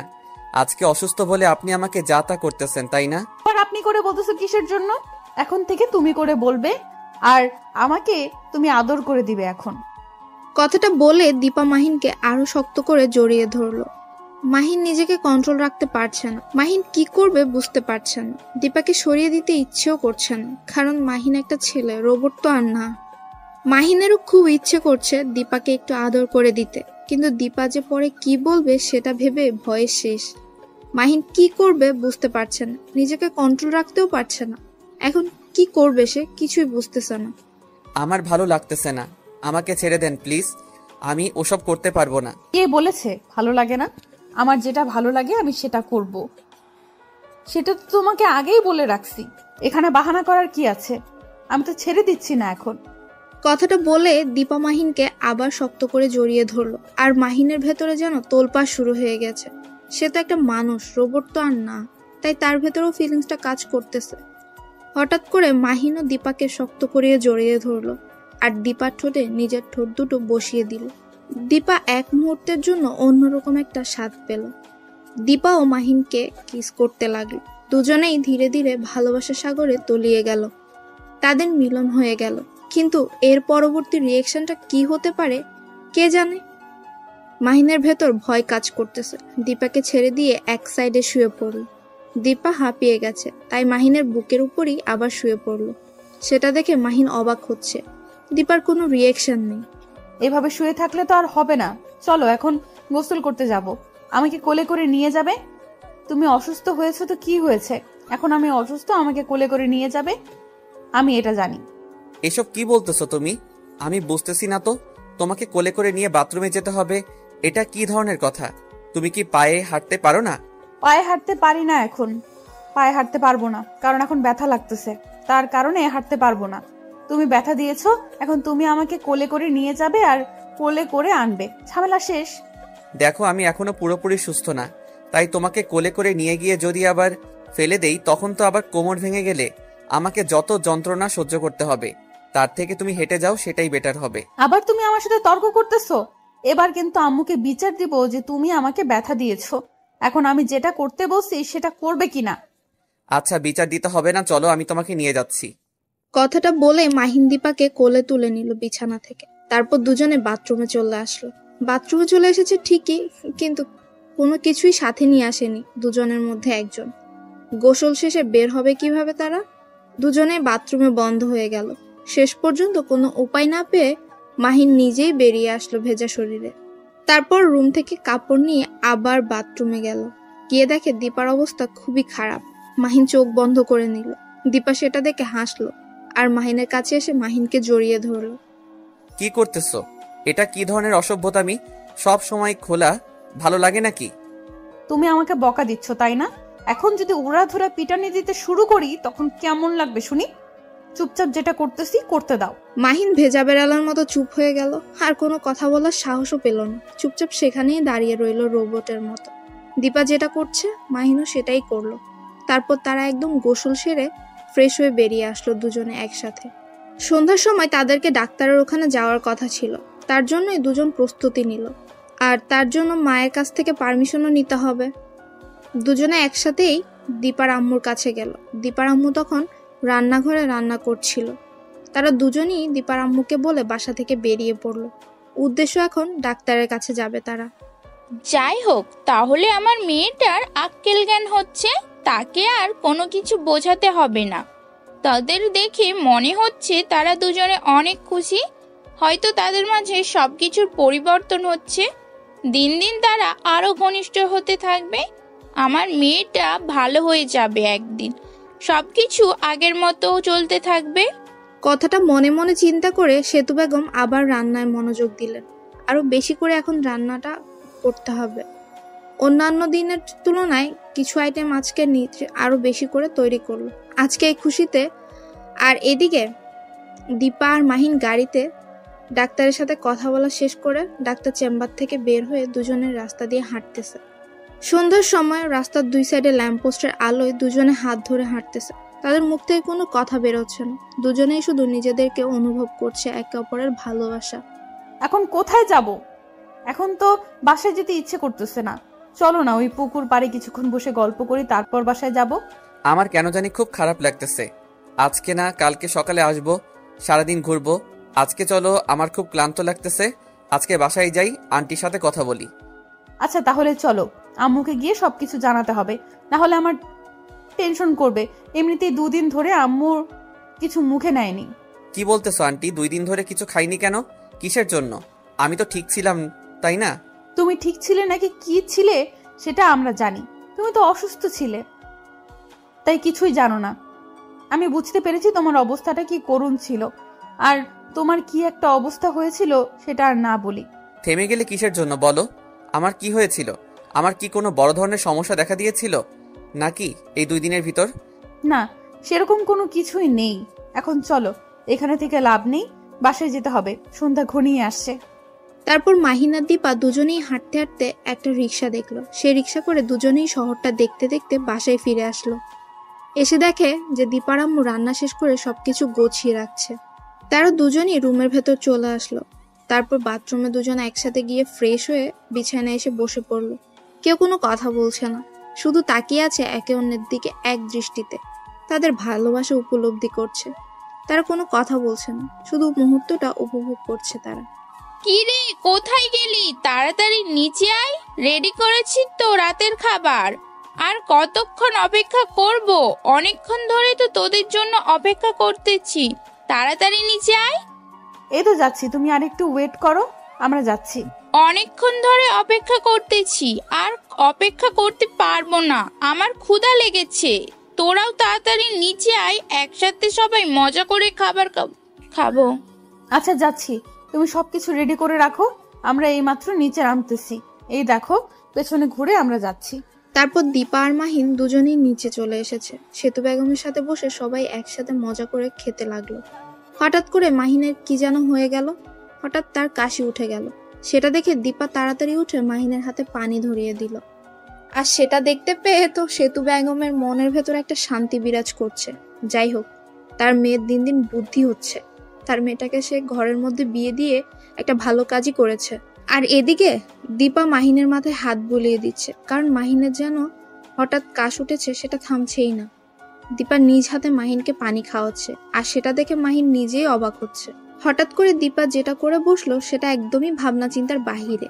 মাহিন কখনো কল্পনাও করতে পারেনি দীপা এমন একটা কাজ করবে, তাও আবার এইখানে। আমি গোসল করতে গেলাম, তুমি তাড়াতাড়ি চলে আসো, একসাথে গোসল করব। আর একটু পর তো বেড়াতে যেতে হবে, তাহলে গোসল তো অবশ্যই করতে হবে, তাই না? আমি এত সকালে গোসল করতে পারবো না, আমার ঠান্ডা লেগে যাবে, আবার জ্বর হবে। আমি গোসল করতে পারবো না, তুমি গিয়ে গোসল করে নাও। একদম নোংরা কথা বলবে না। গোসল করবে না মানে কি বোঝাতে যাচ্ছ? গোসল করতেই হবে তোমাকে। আমি এত সকালে গোসল করতে পারবো না, তুমি গিয়ে গোসল করো। আমাকে এই বিষয়ে জোর করবে না, বলে দিলাম এক্ষুনি। তোমাকে গোসল করতেই হবে। এখন যদি ভালোই ভালোই না যাও আমার সাথে, তাহলে কিন্তু জোর করে নিয়ে যাব, তখন কিন্তু আরো অবস্থা খারাপ করে ছেড়ে দেব। এখন ভেবে নাও যাবে কিনা। বললাম তো যেতে পারবো না, তুমি যাও, গিয়ে গোসল করে নাও তাড়াতাড়ি। তোমার রেডি হতে অনেক সময় লাগে, কারণ মেয়ে মানুষদের সব সময় একটু দেরি হয়। মুখ সামলে কথা বলো, না হলে কিন্তু ভালো হবে না। মেয়ে মানুষদের বের হতে দেরি হয় মানে কি? কি বোঝাতে চাচ্ছ? আমি সব মেয়েদের মতো নাকি? আচ্ছা হয়েছে, ভুল করেছি কথাটা বলে। এখন যাও, গিয়ে তাড়াতাড়ি গোসলটা করে নাও, কারণ আমি তাড়াতাড়ি রেডি হয়ে নেই। তোমার লজ্জা করে না? তুমি গোসল না করে থাকতে চাও? তোমার কি শরম বলতে কিচ্ছু নেই? তুমি কাল থেকে আমার সাথে কি কি করছো, আর এখন বলতেছো গোসল করবে না? আমি কখন কি করলাম? হুদাই কি বলতেছো? আমি তো কিছু করিনি, আমি তো কিছু জানি না। আমি কি করছি যে আমাকে এখন গোসল করতে হবে? আমি তো কোনো কিছু করিনি। দেখো, বেশি কথা বলতে পারবো না, বেশি রকম ন্যাকামি ভালো লাগতেছে না। এখন সকাল সকাল তাড়াতাড়ি চলে আসো আমার সাথে, না হলে কিন্তু গণপিটানি খাইতে পারো এখানেই। মাহিন যেই অন্য কথা বলতে যাবে তখনই দীপা আগে গিয়ে মাহিনের মুখে হাত দিয়ে চেপে ধরলো, আর এক হাত দিয়ে তার শার্টের কলার ধরে টানতে টানতে বাথরুমে নিয়ে আসলো। কারণ এত কথা তার আর ভালো লাগছে না, তারা এখন ঘুরতে যাবে, আর এখানে এত কথা বললে তো মুড নষ্ট হয়ে যাবে। তার জন্য দীপা মাহিনকে জোরপূর্বক বাথরুমে নিয়ে গেল। এটা কি করতেছো তুমি আমার সাথে? আমি বুঝতেছি না, তুমি আমাকে এভাবে জোর করতেছো কিসের জন্য? বললাম না তুমি গোসল করে নাও, আমার ঠান্ডা লাগবে। আমি বেরিয়ে যাচ্ছি, তুমি গোসল করে তাড়াতাড়ি রেডি হয়ে নাও। একদম চুপ, কোনো কথা বলবে না, তাহলে তো এখানে এই পিটানে দেওয়া শুরু করে দিব। এমনিতেই মাথা খারাপ আছে, সকালে উঠে যেটা শুরু করে দিয়েছে অন্য এক কাহিনী, আমি সেটার জন্য মোটেও প্রস্তুত ছিলাম না। আমি ভেবেছিলাম তুমি গোসল করার জন্য আমাকে বলবে, কিন্তু আমি তোমাকে গোসল করার জন্য বলতেছি, এটা কি ঠিক? আমি তো খারাপ কোনো কাজ করিনি যে এখন এত সকালে গোসল করতে হবে। আমি সকালে ঘুম থেকে উঠলাম, আমি একটু হাত মুখ ধুয়ে ফ্রেশ হয়ে তারপর তোমার সাথে ঘুরতে বেরোতে যাব, কিন্তু তুমি আমাকে জোর করতেছো কিসের জন্য? তোমার লজ্জা করে না এসব কথা বলতে? তুমি একজন বিবাহিত পুরুষ, তুমি সকালে গোসল না করলে কে করবে শুনি? আর তুমি কি এখনো একা আছো নাকি যে সকালে উঠে তোমাকে গোসল করতে হবে না, বা 2-3 দিন পর গোসল করলেও চলবে? লজ্জা করে না এসব কথা বলতে? মাহিন আর কোনো কিছু বলতে যাবে তখনই দীপা আবারও মাহিনের মুখে হাত দিয়ে চেপে ধরে শাওয়ার ছেড়ে দিল, আর শাওয়ার থেকে পানি পড়তে লাগলো। দীপা আর মাহিন দুজন একসাথেই ভিজতে লাগলো। মাহিন ছটফট করতে লাগলো সেখান থেকে সরে যাওয়ার জন্য, কিন্তু দীপা মাহিনকে জড়িয়ে ধরেছে। তার জন্য মাহিন নড়াচড়াও করতে পারছে না, তার মন কেমন যেন করছে। শাওয়ারের পানিতে দুজনেই কাক ভেজা হয়ে গেল, কিন্তু কেউ কারো দিক থেকে দৃষ্টি সরাচ্ছে না। দুজন দুজনের দিকে এক দৃষ্টিতে তাকিয়ে আছে, কেউ কোনো কথা বলছেও না। শাওয়ারের পানিগুলো তাদের গা বেয়ে পড়ে যাচ্ছে। কি হলো? আর কতক্ষণ এভাবে আমাকে এখানে ধরে রাখবে বলো তো? যখন ঠান্ডা লাগবে আবার শরীর খারাপ করবে, তখন কি হবে শুনি? তখন তো আরো কিছু করতে পারবে না আমার সাথে। এখন ভেবে দেখো, আমাকে ছেড়ে দিবে নাকি ধরে রাখবে? দীপা মাহিনের কথাটা শুনে মাহিনকে ছেড়ে দিল, আর মাহিনকে বলল পরিষ্কার হয়ে নিতে। তারপর দীপা এক সাইডে গিয়ে দাঁড়িয়ে পড়লো, আর মাহিন মাহিনের মতো গোসল করছে। দীপা দীপার মতো, কেউ কারো দিকে তাকাচ্ছে না। দুজন কেমন যেন একটু লজ্জা লজ্জা ভাবে পড়ে গিয়েছে। মাহিন তাড়াতাড়ি গোসল শেষ করে পরিষ্কার হয়ে রুম থেকে বেরিয়ে পড়লো। দীপাকে বাথরুমে রেখেই দীপা মাহিনকে কোনো কিছু বলল না, তার কেমন যেন এখন লজ্জা লাগতেছে তার জন্য। মাহিন বেরিয়ে এসে রেডি হতে লাগলো আয়নার কাছে দাঁড়িয়ে। তখন দেখে দীপা ভিজা শরীরে ভেতরে চলে এসেছে। মাহিন আয়নার দিকে এক দৃষ্টিতে তাকিয়ে রইল। এভাবে তাকিয়ে থাকতে হবে না, তাড়াতাড়ি বেরিয়ে গিয়ে দেখো আম্মু কি করতেছে। আমি একটু একা একা রেডি হব, তুমি বেরিয়ে যাও এখান থেকে। আমি এখানে থাকলে সমস্যা কি? আমি এখানে থাকবো, কোথাও যেতে পারবো না। কার কি সমস্যা সেটা দেখার সময় নেই আমার। দেখো, ভালো হবে না বলে দিচ্ছি, এরকম করবে না। তুমি এখান থেকে বেরিয়ে যাবে এখন সুন্দরভাবে। আমি বললাম তো আমি এখান থেকে বেরিয়ে যেতে পারবো না, তাতে কার কি সমস্যা সেটা দেখার আমার সময় নেই। তুমি আমার সাথে এরকম করতে পারো না, আমার লজ্জা লাগতেছে। তুমি এখন এখান থেকে বেরিয়ে যাও প্লিজ। তুমি যখন উল্টাপাল্টা কথাবার্তাগুলো বলো আর আমার সাথে যে কাজগুলো করো, তখন তোমার লজ্জা কোথায় যায় শুনি? তখন আমি নিজের কন্ট্রোলে থাকি না, তখন আমি শুধু একটাই চিন্তায় থাকি যে তোমার সাথে মিশে যাব, তার জন্য লজ্জা শরম কোথাও থাকে না। এখন লজ্জা লাগতেছে, এখন তুমি এখান থেকে বেরিয়ে যাবে। তুমি বললেই তো হবে না, তুমি বললেই তো আর আমি বেরিয়ে যাচ্ছি না। আমি এখানে থাকতে চাই। আজকে তোমার শাড়ি পরা দেখবো আর আমি শিখবো, পরে তোমাকে শাড়ি পরিয়ে দিব। প্লিজ এখন না, এখন তুমি এখান থেকে চলে যাও। অন্য এক সময় আমি রাতে আমাকে শাড়ি পরানো শিখাবো। আমি এক্ষুনি শিখবো। আমি এখন কোথাও যাচ্ছি না, এখন শিখতে চাই। আমি শিখবো না, এখন শিখবো। দীপা আর কোনো কিছু বলল না, সে জানে যে মাহিন ভালোই জেদ ধরেছে, তাই দীপা কোনো কিছু না বলে সেখানে শাড়ি পরতে লাগলো। মাহিনও এক দৃষ্টিতে তার নাভির দিকে তাকিয়ে রইল, কিছু বলবে সেটাও বলতে পারছে না। মাহিন ধীরে ধীরে দীপার কাছে চলে আসলো, আর এসে শাড়ির আঁচলটা নিজের হাতে নিয়ে নিল। সেটা দেখে দীপা অবাক হয়ে মাহিনের দিকে তাকিয়ে রইল, কিন্তু মুখ দিয়ে কোনো কথা বলছে না। মাহিন আস্তে আস্তে শাড়িটা হাতে নিয়ে দীপাকে শাড়ি পরিয়ে দিতে লাগলো। যখন শাড়ির কুচি দিয়ে দীপার কোমরে গুজে দিতে যাবে, তখন দীপার নিঃশ্বাস একদম ভারী হয়ে আসলো। দীপা ঠিকমতো নিঃশ্বাসও নিতে পারছে না, এতটাই ভারী হয়ে যাচ্ছে। আর তার বুকের ভেতর হার্টবিট অনেক দ্রুত চলছে, মনে হচ্ছে কেউ হাতুড়ি দিয়ে তার হার্টবিটকে পিটাচ্ছে। যখন মাহিন তার হাত দিয়ে দীপার পেটে একটু স্পর্শ করেছে, দীপা এক মুহূর্তের জন্য নিঃশ্বাস নেওয়া বন্ধ করে দিয়েছে। তার মনে হচ্ছে যে পৃথিবীটা থমকে দাঁড়িয়েছে এখন। মাহিন হাত সরিয়ে আনার পরও দীপা রোবটের মতো স্থির হয়ে দাঁড়িয়ে আছে। সেটা দেখে মাহিন অবাক হয়ে তাকিয়ে রইল। কি হলো, তুমি এইভাবে দাঁড়িয়ে আছো কিসের জন্য? আমি তো তোমাকে ছেড়ে দিয়েছি, এখনো কি আমার স্পর্শ অনুভব করতেছো নাকি? দীপা কি বলবে না বলবে ভেবে পাচ্ছে না। দীপা একদম লজ্জায় পড়ে গেল। মাহিনের প্রশ্নের উত্তর কি দিবে সেটাই ভেবে পাচ্ছে না, তাই সেখান থেকে চুপচাপ সরে গিয়ে আয়নার সামনে দাঁড়িয়ে পড়লো।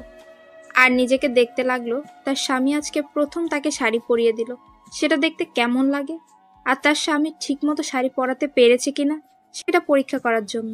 কি হলো, আমার প্রশ্নের উত্তর দিচ্ছ না যে? এইভাবে ওইখানে গিয়ে দাঁড়িয়ে পড়লে কিসের জন্য বলো? এখন প্লিজ যাও এখান থেকে। তুমি তো অনেক সুন্দর করে শাড়ি পরাতে পারো। কোথা থেকে শিখেছো এই শাড়ি পরানো? আমি তো কোথাও থেকে শিখিনি, তবে মুভিতে দেখেছিলাম তো, তাই একটু সেই হিসেবে তোমাকে পড়াতে চেষ্টা করলাম। কতটুকু ভালো হয়েছে জানি না। তার মানে তুমি মুভিতে যখন নায়িকাকে শাড়ি পরায় নায়ক, তুমি সেটা মনোযোগ দিয়ে তাকিয়ে থাকো নায়িকার পেটের দিকে, তাই তো? সেটা আবার আমি কখন বললাম? আমি তো এমনিতেই দেখতে দেখতে অভ্যাস হয়ে গেছে, তাই আর কি সেই অনুমান অনুযায়ী তোমাকে পড়িয়ে দিলাম। এর থেকে বেশি কিছু না। তুমি কি বলতেছো এসব? অনেক হয়েছে, এখন চলো বাইরে গিয়ে দেখি আম্মু কি করতেছে। হয়তো নাস্তা রেডি করতেছে, কিন্তু আমাদের ডাকতে পারতেছে না লজ্জার কারণে। কালকে যেটা করেছি সেটা তো পুরোপুরি দোষ তোমার। তুমি হুদাই যেখানে সেখানে যে কাজগুলো করো, তোমার সাথে তো বের হওয়া মুশকিল। কোথায় কি করে বসো। আচ্ছা হয়েছে, এখন চলো বাইরে গিয়ে দেখি আম্মুর কি অবস্থা জানতে হবে। আমরা তো ছোট মানুষ, ভুল স্বীকার করলে আম্মু মেনে নিবে, সমস্যা নেই। তোমার কি লজ্জা করতেছে না এখন আম্মুর সামনে যাইতে? তুমি এত বেহায়া হয়ে যাচ্ছ কেন দিন দিন, বুঝতেছি না। আমি আবার কখন ঠিক ছিলাম? আমি তো সব সময় এরকমই ছিলাম, তাই না আম্মু? এসব দেখতে দেখতে অভ্যস্ত। তার মানে তুমি আরো অনেক ছেলেকে এইভাবে আদর করে দিয়েছো, এইটাই তো, তাই না? আম্মু এসব দেখতে দেখতে অভ্যস্ত। তুমি আমি এটা আবার কখন বললাম? আর আমি ভুলেও কোনো ছেলের কাছে যাইনি, আর ছেলেকে স্পর্শ করা তো দূরের কথা। অনেক জ্ঞান দিয়েছো, আর নিতে চাচ্ছি না। এখন তাড়াতাড়ি চলো বাইরে গিয়ে দেখি কি অবস্থা। তারপর দীপা আর মাহিন দুজনে বাইরে চলে আসলো। এসে দেখে টেবিলের উপর সবকিছু রেডি করা আছে, কিন্তু আন্টিকে কোথাও দেখা যাচ্ছে না। মাহিন ভালো করে বুঝতে পারলো আন্টি কেন উধাও এখান থেকে। দীপা মাহিনের দিকে তাকিয়ে রয়েছে, কি বলবে বুঝতে পারছে না। তার আম্মু তার এই কাজের জন্যই এখন তাদের সামনে আসতে লজ্জা পাচ্ছে। এখানে দাঁড়িয়ে আছে কিসের জন্য? এই নাও, আমাকে আবার কিস করো যেখানে সেখানে, দেখবে যে আন্টি তাহলে এখানে চলে আসবে। কোথায় একটা সমাধান খুঁজবে, তা না করে আমাকে নিয়ে মজা নেওয়া হচ্ছে, তাই না? আচ্ছা, দেখতেছি কি করা যায়। এখানে তুমি চুপচাপ বসে থাকো, কোনো কথা বলবে না আমার সাথে এখন। কথাটা বলে মাহিন সেখান থেকে চলে গেল তার আন্টির রুমে গিয়ে দেখে তার আন্টি বিছানায় শুয়ে আছে আর কার সাথে যেন কথা বলছে ফোনে। তাই একটু গলা ঝাঁকি দিয়ে মাহিন ভেতরে প্রবেশ করলো। সেতু বেগম মাহিনকে দেখে ফোনটা রেখে উঠে বিছানার উপর বসে পড়ল আর মাহিনকে বিছানায় বসতে বলল তার কাছে। মাহিন লজ্জায় পড়ে গেল, কি বলবে ভেবে পাচ্ছে না। মাথা নিচু করে সেতু বেগমের পাশে বসে পড়ল মাহিন, কিন্তু মাহিন কি বলবে সেটাই ভেবে পাচ্ছে না, তাই চুপ করে রইল সে। আর তখনই দীপা সেই রুমে প্রবেশ করলো। মাহিন দীপার দিকে অবাক দৃষ্টিতে তাকিয়ে রইল। এই মেয়েটার আক্কেল জ্ঞান বলতে কিছুই নেই, এখন আবার সবাই একসাথে হয়েছে, এখন কি যে হবে বুঝতে পারছে না। মাহিন লজ্জায় মাথা নিচু করে রইল। আম্মু যা করছি, তুমি তার জন্য লজ্জা পাবে? আমরা ছোট, সেই হিসাবে যেটা করছি তুমি সেটা একটু ক্ষমার দৃষ্টিতে দেখবে, তা না করে অভিমান করে আছো, ব্যাপার কি? দীপার কথা শুনে দীপার আম্মু অবাক, তার সাথে মাহিন অনেকটা বেশি অবাক। কি বলতেছে দীপা, নিজেও জানে কি না। মাহিন সেখান থেকে সরে যেতে চাইলো, দীপা মাহিনের হাত ধরে সেখানে দাঁড় করিয়ে দিল। মাহিন অবাক দৃষ্টিতে দীপার হাতের দিকে তাকিয়ে আছে। মাহিন কাকে কি বলবে বুঝতে পারছে না, তাই চুপ করে সেখানে মাথা নিচু করে দাঁড়িয়ে রইল। সে লজ্জায় পড়ে গিয়েছে। তুমি কথা বলো, আমি বাহিরে তোমার জন্য অপেক্ষা করতেছি। আমার খুব ক্ষুধা পেয়েছে, আমি কিছু খেয়ে নেব তাড়াতাড়ি। তুমি যে এত বাহানা করতে জানো সেটা আজকে ভালো করে বুঝতে পারলাম। এখন চুপচাপ এখানে বসে থাকো, কোনো কথা বলবে না। সত্যি বলতেছি, আমার অনেক ক্ষুধা লেগেছে। এমনিতে অসুস্থ থেকে সুস্থ হয়েছি, এখন তো একটু ক্ষুধা বেশি থাকবে, তাই না আন্টি? আচ্ছা, অনেক ড্রামা করলে। তোমরা দুজনে এখন চলো গিয়ে নাস্তা সেরে নেওয়া যাক। তারপর তিনজন গিয়ে নাস্তা টেবিলে বসে পড়লো। সবাই একসাথে অনেক মজা করে নাস্তাও করে নিল। তারপর দীপা সেতু বেগমকে বলে যে আজকে তারা সারাদিন বাইরে ঘোরাফেরা করবে, বাইরেই নাস্তা করবে, বাইরেই সবকিছু করবে, সন্ধ্যার পর বাসায় ফিরবে। তাদের জন্য আজ যেন কোনো রান্না বাড়িতে না করা হয়। কথাটি বলেই দীপা মাহিনের হাত ধরে বাসা থেকে বেরিয়ে গেল। বাসা থেকে বেরিয়ে একটা রিক্সা দেখতে পেল, সেই রিক্সাতেই উঠে সারা শহরে ঘোরার জন্য রিক্সাওয়ালাকে কন্ট্যাক্ট করে নিল। রিক্সাওয়ালাও রাজি হয়ে গেল। তারপর রিক্সাওয়ালা তাদেরকে নিয়ে ঘুরতে লাগলো অজানা গন্তব্য। যেখানে দীপা যেতে চাইছে রিক্সাওয়ালা ঠিক সেখানেই নিয়ে যাচ্ছে। মাহিন শুধু অবাক দৃষ্টিতে দীপার দিকে তাকিয়ে আছে।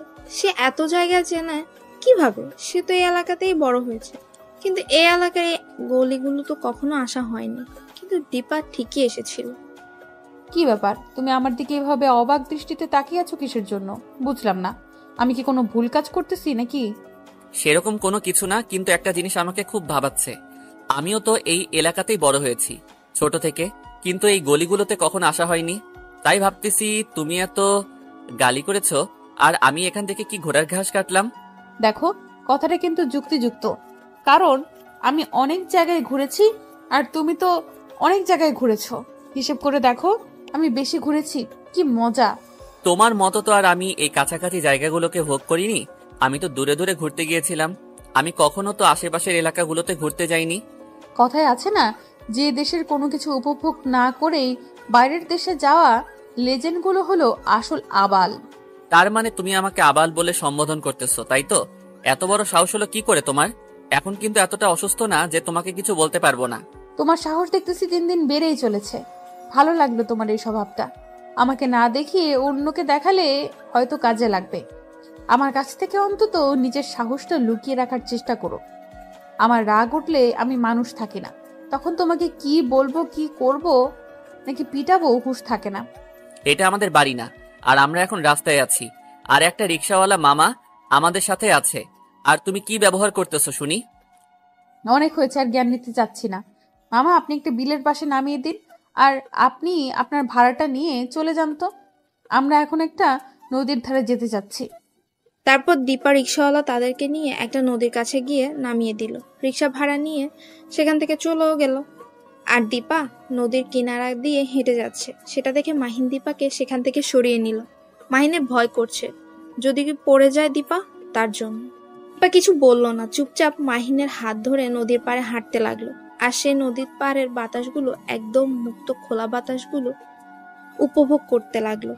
দীপা নদীর ধারে একটুও থেমে থাকে না, সে এদিক ওদিক দৌড়াদৌড়ি করছে। সেটা দেখে মাহিন একটু অবাক হলো। সে ভাবতেছে দীপার আবার হঠাৎ কি হয়ে গেল যে ছোট বাচ্চাদের মতো স্বভাব করছে। কিছু বলতেছে না। মাহিন দীপাকে দীপার ইচ্ছে মতো ছেড়ে দিল। দীপা বেশ কিছুক্ষণ দৌড়াদৌড়ি করার পর একটা গাছের নিচে বসে পড়ল। মাহিন সেখানে গিয়ে তার পাশে বসে পড়ল। দীপা নিঃশ্বাস নিচ্ছে, মাহিনের কাঁধে নিজের মাথাটা রেখে। মাহিন কিছু না বলে চুপচাপ দীপার মাথাটা আলতো করে তার কোলে শুইয়ে দিল। এখন কোথায় যাবে বলো? সন্ধ্যা ঘনিয়ে আসবে, আর তখন থেকে কিছু খাইনি, ক্ষুধা লেগেছে। চলো না, ওই যে সামনের দোকান দেখা যাচ্ছে, গিয়ে দেখি, একটু খাওয়া যাক। আচ্ছা চলো তাহলে গিয়ে দেখি কি আছে সেখানে। তারপর মাহিন আর দীপা দুজনেই দোকানের কাছাকাছি চলে আসলো। এসে দেখে কয়েকটা ছেলে সেখানে ভন্ডামি করতেছে। মাহিন সেখানে যেতে চাইলো না। দীপা জোর করে মাহিনকে নিয়ে গেল সেখানে। আর দীপা মাহিনকে বলতেছে তারা তাদের মতো থাকবে। মাহিন দেখে দোকানটা একটা বুড়ি বসে আছে। মাহিন দেখতে পেল কিছু রুটি আর কলা আছে। মাহিন সেখান থেকে রুটি আর কলা নিয়ে দীপার কাছে চলে আসলো। আমি হাত দিয়ে কোনো কিছু নিতে পারবো না, তুমি আমাকে খাইয়ে দিবে। এখন আর কোনো কথা বলতে চাই না, আমি যেটা বলবো সেটাই করবে এখন। আমরা এখন বাহিরে আছি, তুমি আমাকে সবসময় প্যারা দিতেই থাকবে, তাই না? একটু তো নিজে নিজে অনুভব করা উচিত। এখানে আমি কোনো কথা বলতে চাচ্ছি না, আমি এখন যেটা বলতেছি তুমি সেটা করবে, আর তাড়াতাড়ি এখান থেকে যেতে হবে। দেখো ছেলেগুলো আমার দিকে কিভাবে তাকিয়ে আছে, ইচ্ছে করতেছে জুতা পেটা করে দিই। এই জন্যই তো বললাম এখানে না থেকে চলো আমরা অন্য কোথাও গিয়ে নাস্তা করি। তুমি বললা এখানেই করবে, এখন আমার কি করার? তুমি যদি সাহস পাও বলো, তাহলে দেখো আমি গিয়ে ছেলেগুলোকে জুতা পিটা করে আসি, দেখবে আমার সাহস কত দূর। হয়েছে, থাক, আর সাহস দেখাতে হবে না। আমি কোন ঝামেলায় জড়াতে চাচ্ছি না। তুমি বললে অবশ্যই তাদের সাথে ঝামেলায় জড়াতে পারি, কিন্তু এখন কোনোভাবেই পসিবল না। ভিতুর ডিম কোথাকার, তোমার যে কত সাহস সেটা আমার জানা হয়ে গেল। কয়েকটা ছেলে থ্রেট করবে সেটাই পারতেছো না। তোমার যা ইচ্ছা তাই ভাবতে পারো। এখন চলো সন্ধ্যার সময় নদীর পাড়ে গিয়ে বসি, দেখবে যে সূর্য যখন অস্ত যাবে তখন নদীটা দেখতে কি সুন্দর লাগে। চলো। তুমি কি এর আগে এই নদীতে এসেছিলে? কত এসেছিলাম, গোসল পর্যন্ত করেছি। আমার সব বন্ধুরা মিলে এই নদীতে এসেছি। অনেক স্মৃতি রয়েছে আমাদের বন্ধুদের এখানে। আর এখন এই নদীটা একদম অপরিচিত হয়ে গেছে আমাদের কাছে। কতদিন ধরে এখানে আসি না। তাই নাকি? কোনো মেয়ে ছিল নাকি এখানে যে তার স্মৃতিগুলো তুমি এই নদীতে রেখেছো? যা বলেছো বলেছো, আর একটা উল্টাপাল্টা কথা বলবা না, বুঝছো? এখন চলো এখান থেকে, এখন বাসায় চলে যাব। তোমাকে যতক্ষণ এখানে নিয়ে থাকবো ততক্ষণ তুমি নানা ধরনের প্রশ্ন শুরু করবে আমাকে। সত্যি কথা বললে তো গায়ে লাগবেই, তাই না? সত্যি বলেছি, তাই এখন জ্বালা দিচ্ছে তোমার। থাক, কিছু বলবো না। সত্যি কি বলতেছো তুমি? তুমি তো মিথ্যা বলতেছো, তার জন্য আমার গায়ে লাগতেছে। সত্যি বললে অবশ্যই আমার গায়ে লাগে না, সেটা তুমি ভালো করে জানো, তাই না? আচ্ছা, অনেক কথা হলো, এখন চলো আমরা গিয়ে নদীর ধারে গিয়ে বসে সৌন্দর্য উপভোগ করি। এখানে তোমার সাথে বকবক করে সন্ধ্যাটা মিস করতে চাই না। কথাটা বলে দীপা সেখান থেকে উঠে ওদের দিকে চলে যেতে লাগলো, আর মাহিন দোকানটার টাকাটা পরিশোধ দিয়ে দীপার পেছন পেছন যেতে লাগলো। দীপা গিয়ে আবার সেই গাছের নিচে বসে পড়েছে। মাহিনও পাশে বসলো। দীপা মুখ গম্ভীর করে বসে আছে, মাহিনের সাথে কোনো কথা বলছে না। সেটা দেখে বুঝতে পারলো যে দীপা তার উপর রেগে আছে। মাহিন একা একাই বকবক করেই যাচ্ছে, এটা বলছে ওটা বলছে। কি করছিল এখানে সে এসব কিছুই বলতেছে, কিন্তু দীপা এখনো তার মুখ দিয়ে কোনো কথা বের করছে না। মাহিন অবাক হলো, দীপা এত তাড়াতাড়ি নিজের মনকে পাল্টে নিল। সে এতক্ষণ তো তার সাথে ঠিকই বকবক করছিল, তাহলে এখন আবার নিজের মনকে পাল্টিয়ে নিল কিসের জন্য, বুঝতেছে না। মাহিন প্রচুর বিপদে পড়ে গেল। এই মেয়েটা রাগ করলে যে কিভাবে রাগ ভাঙাবে সেটাই জানে না, কিন্তু এখন তো রাগ ভাঙাতেই হবে, যে কোনো উপায়েই হোক। মাহিন সামনে এগিয়ে দীপার কোলে মাথা রেখে শুয়ে পড়ল। দীপা সেটা দেখেও না দেখার ভান করে নদীর দিকে তাকিয়ে রয়েছে। কি হলো, এত রাগ করার কারণ কি? আমার সাথে কথা বলবে না? দীপা তাও চুপ করে আছে। কেন কথা বলছে না মাহিনের সাথে? মাহিন কি বলবে বুঝতেও পারছেন। হঠাৎ করে তার এত পরিবর্তন হওয়ার কারণ কি? মাহিন দীপাকে কি বলবে না বলবে খুঁজে পাচ্ছে না, কারণ এর আগে কখনো মাহিন একটা মেয়ের রাগ ভাঙায়নি। তাই সে জানে না যে একটা মেয়ের রাগ কিভাবে ভাঙাতে হয়। মাহিন মহা মুশকিলে পড়ে গেল। কি করবে সে এখন বুঝতেছে না। কিভাবে যে তার মহারানী রাগ ভাঙাবে সে টেনশনেই মরে যাচ্ছে। দেখো আমি কখনো কোনো মেয়ের এইভাবে রাগ ভাঙাইনি যে আমি জানবো একটা মেয়েকে কি করলে তার রাগ ভাঙে। এখন তুমি যদি দয়া করে তোমার রাগটা কন্ট্রোলে না রাখো, তাহলে কিন্তু রাগ ভাঙাতে পারবো না আমি। কুত্তা বিড়াল, তোর সাহস কি করে হয়? তুই আমাকে একা একা বাসায় রেখে তুই এই নদীতে এসেছিলি আর অন্য মেয়ের দিকে তাকিয়েছিলি, তার সাথে মজা নিয়েছিলি, তাই না? তোর সাহস কত বড়, তোর কলিজা কত বড়, আজকে দেখে নেব। বাসায় যা আগে। মাহিন কি বলবে বুঝতে পারছে না দীপার কথা শুনে, কারণ মাহিন কখনো এখানে একটা মেয়ের জন্য আসেনি, কারণ তার ফ্রেন্ড সার্কেলটা তাকে এখানে নিয়ে এসেছিল প্রথম। আর তখন থেকে মাহিনের একটা প্রিয় জায়গা হয়ে গেছিল এই নদীর ধার। তার জন্যই মাহিন প্রতিদিন বিকেলে এই নদীর ধারে আড্ডা দিতে আসতো তার বন্ধুদের সাথে। কিন্তু দীপা এটা কি বলতেছে সে তো বুঝতেছে না। কখনোই তো কোনো মেয়ের জন্য নদীর পাড়ে আসেনি সে। সত্যি বলতেছি, আমি কখনো একটা মেয়ের জন্য এখানে কখনোই আসিনি।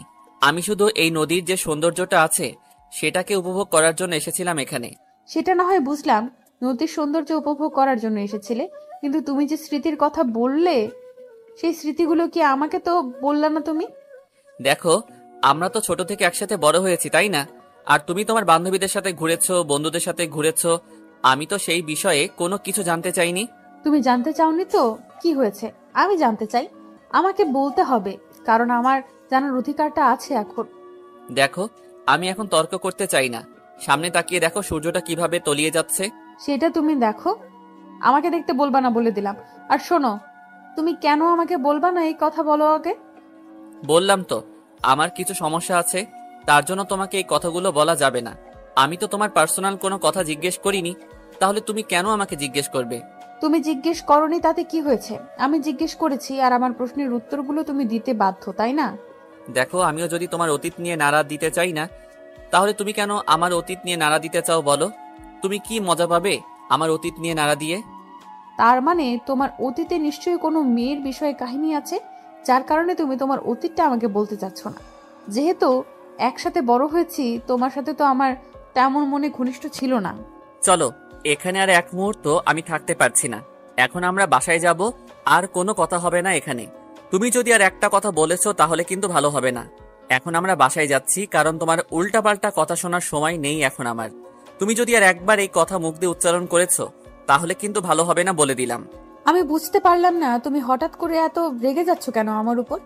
নিশ্চয়ই এর পেছনে কোনো কারণ আছে, সেটা তো আমাকে জানতেই হবে, তাই না? তুমি যদি না বলো তাহলে আমি কিভাবে জানবো? সেটা তোমাকে জানতে হবে না, কারণ আমি তোমাকে সেটা বলতে চাচ্ছি না। তুমি এখন বাসায় যাবে, এটাই হলো বড় কথা। আর যদি একটা কথা এখানে বলেছো তাহলে ভালো হবে না, বারবার বলতেছি। আমার রাগ তোলাবে না। তারপরও তুমি কিসের জন্য আমার সাথে এরকম করতেছো? আমি বুঝতে পারছি না, সামান্য একটা বিষয় নিয়ে তুমি আমার সাথে এত রাগারাগি করতেছো কেন, বুঝলাম না। নিশ্চয়ই এর ভেতরে গভীর কোনো রহস্য আছে, যার জন্য তুমি আমাকে এত থ্রেট করতেছো। বলতেছি না এখানে কোনো গভীর রহস্য নেই? আমি বলতেছি তো, আমি শুধু আমার স্কুলের বন্ধুদের সাথে এখানে আসতাম, তাও আবার ছেলে বন্ধু, কোনো মেয়ে না। আর তুমি যে কি ভাবতেছো সেটা দেখার এখন আমার সময় নেই, কারণ সন্ধ্যা পার হয়ে রাত হতে চলেছে। আর আন্টির কথা কি তোমার মনে নেই? তুমি আজকে যেটা করতেছো, আমার সাথে বাজে ব্যবহারটা করতেছো, সেটা আমি সত্যিই হতবাক। কেন তুমি আমাকে বুঝিয়ে বলতে পারতে? কিন্তু তা না করে তুমি আমার উপর চিল্লাচ্ছ, তাও আবার বাহিরে। আমি না হয় একটু মেন্টাল টাইপের মেয়ে, আমি না হয় তোমার উপর চিল্লাই, তোমার উপর রাগ দেখাই, কিন্তু তুমি তো আমাকে বুঝিয়ে বলতে পারো, তাই না? তুমি তো শান্ত স্বভাবের একটা ছেলে, তাহলে তুমি এরকম করতেছো কেন? আজকে বুঝলাম নিশ্চয়ই এর ভেতরে কোনো রহস্য আছে। এই নদীর পাড়ে তোমার এমন কোনো স্মৃতি আছে যেটা তুমি কখনো বলতে পারো না। আমার খুব মাথা যন্ত্রণা করতেছে। আমি আর এখানে এক মুহূর্ত থাকতে চাই না। এখন কি তুমি আমার সাথে বাসায় যাবে নাকি এখানে বসে থাকবে সেটা বলো।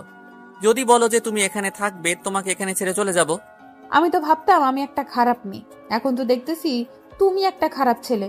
কারণ তুমি কোথায় আমাকে ভালো করবে আর তুমি আমাকে রাগ দেখাচ্ছ। আর কি বলতেছো? আমি যদি এখন একটু অভিমান করে এখানে বসে থাকি তাহলে তুমি আমাকে ছেড়ে যাবে? তুমি আমাকে তাহলে কি ভালোবাসো? আমি বলতেছি আমার মাথায় খুব যন্ত্রণা হচ্ছে, আমি আর এখানে থাকতে পারতেছি না।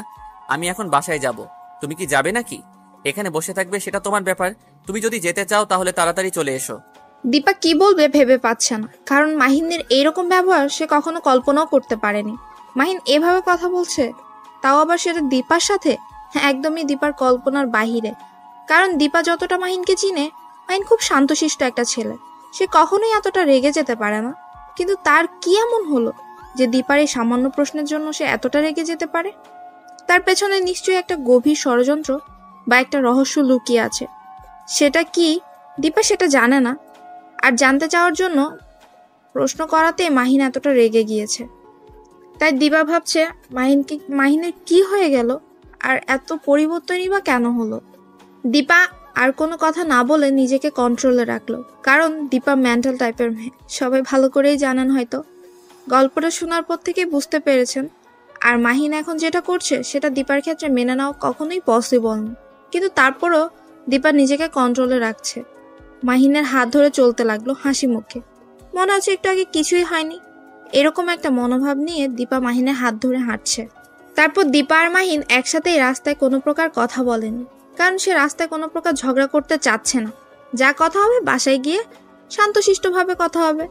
এখন যেহেতু মাহিনের মাথা যন্ত্রণাটা বেড়ে গেছে, তাই দীপা নিজেকে হাসি খুশি রাখার চেষ্টা করছে, আর মাহিনকেও হাসি খুশি রাখার চেষ্টা করছে। কারণ ডাক্তার বলেছে মাহিনকে উত্তেজিত হতে দেওয়া যাবে না, তাহলে বড় ধরনের একটা দুর্ঘটনা ঘটে যেতে পারে তার সাথে, যার কারণে নিজেকে কন্ট্রোলে রাখতে হচ্ছে। আস্তে আস্তে ভালোবাসা শুরু করে দিয়েছে তার ভালোবাসার মানুষকে। সে চায় না তার ভালোবাসার মানুষের কোনো ক্ষতি হোক, সে ক্ষতি হতে দিতে পারে না। তারপর একটা রিক্সা করে সন্ধ্যাটা উপভোগ করতে করতে দীপা আর মাহিন দুজনেই হাসি খুশিভাবে বাসায় ফিরে আসলো। তাদের হাসি দেখে সেতু বেগমের মনে প্রশান্তি বিরাজ করতে লাগলো। কি ব্যাপার, তোমরা তাড়াতাড়ি চলে আসলে যে? আমি তো ভেবেছিলাম অনেক রাত হবে আর আমাকে অনেক রাত তোমাদের জন্য অপেক্ষা করতে হবে। কিন্তু তো আমার ভাবনা ভুল করে দিয়ে তোমরা সন্ধ্যার মধ্যেই বাসায় ফিরে আসলে। ব্যাপার কি, এত তাড়াতাড়ি তোমাদের ঘোরাঘুরি শেষ?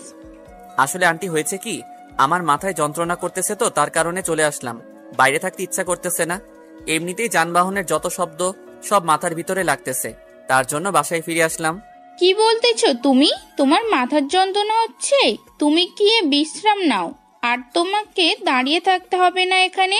আর হ্যাঁ, আর কখনো আমাকে আন্টি বলে ডাকবে না, এখন থেকে আম্মু ডাকবে। আমারও তো ইচ্ছে করে যে তোমার মুখ থেকে আম্মু ডাক শোনার, তাই না? আচ্ছা, তাহলে এরপর থেকে আন্টি না ডেকে আম্মু বলে ডাকবো, সমস্যা নেই। এখন তাহলে আমি একটু রুমে যাচ্ছি। আমার কেমন জানি মাথায় খুব যন্ত্রণা হচ্ছে, হয়তো বিশ্রাম নিলে ঠিক হয়ে যাবে। আর আমার কি ওষুধ বাসায় আছে? তোমার রুমে আমি একটু আগে ওষুধ রেখে আসলাম। একবার তোমার রুমে গিয়েছিলাম, গিয়ে দেখি তোমার ওষুধ শেষ হয়েছে। তাই আমি একটু বাইরে গিয়েছিলাম একটু কাজে, সেখান থেকে ফেরার পথে তোমার জন্য ওষুধগুলো নিয়ে এসেছি। যাও, সেখান থেকে কিছু ওষুধ খেয়ে নাও। আচ্ছা, আমি তাহলে রুমে যাচ্ছি। দীপা, তুমি আম্মুর সাথে কথা বলো, তার সাথে রান্নার কাজে সাহায্য করো।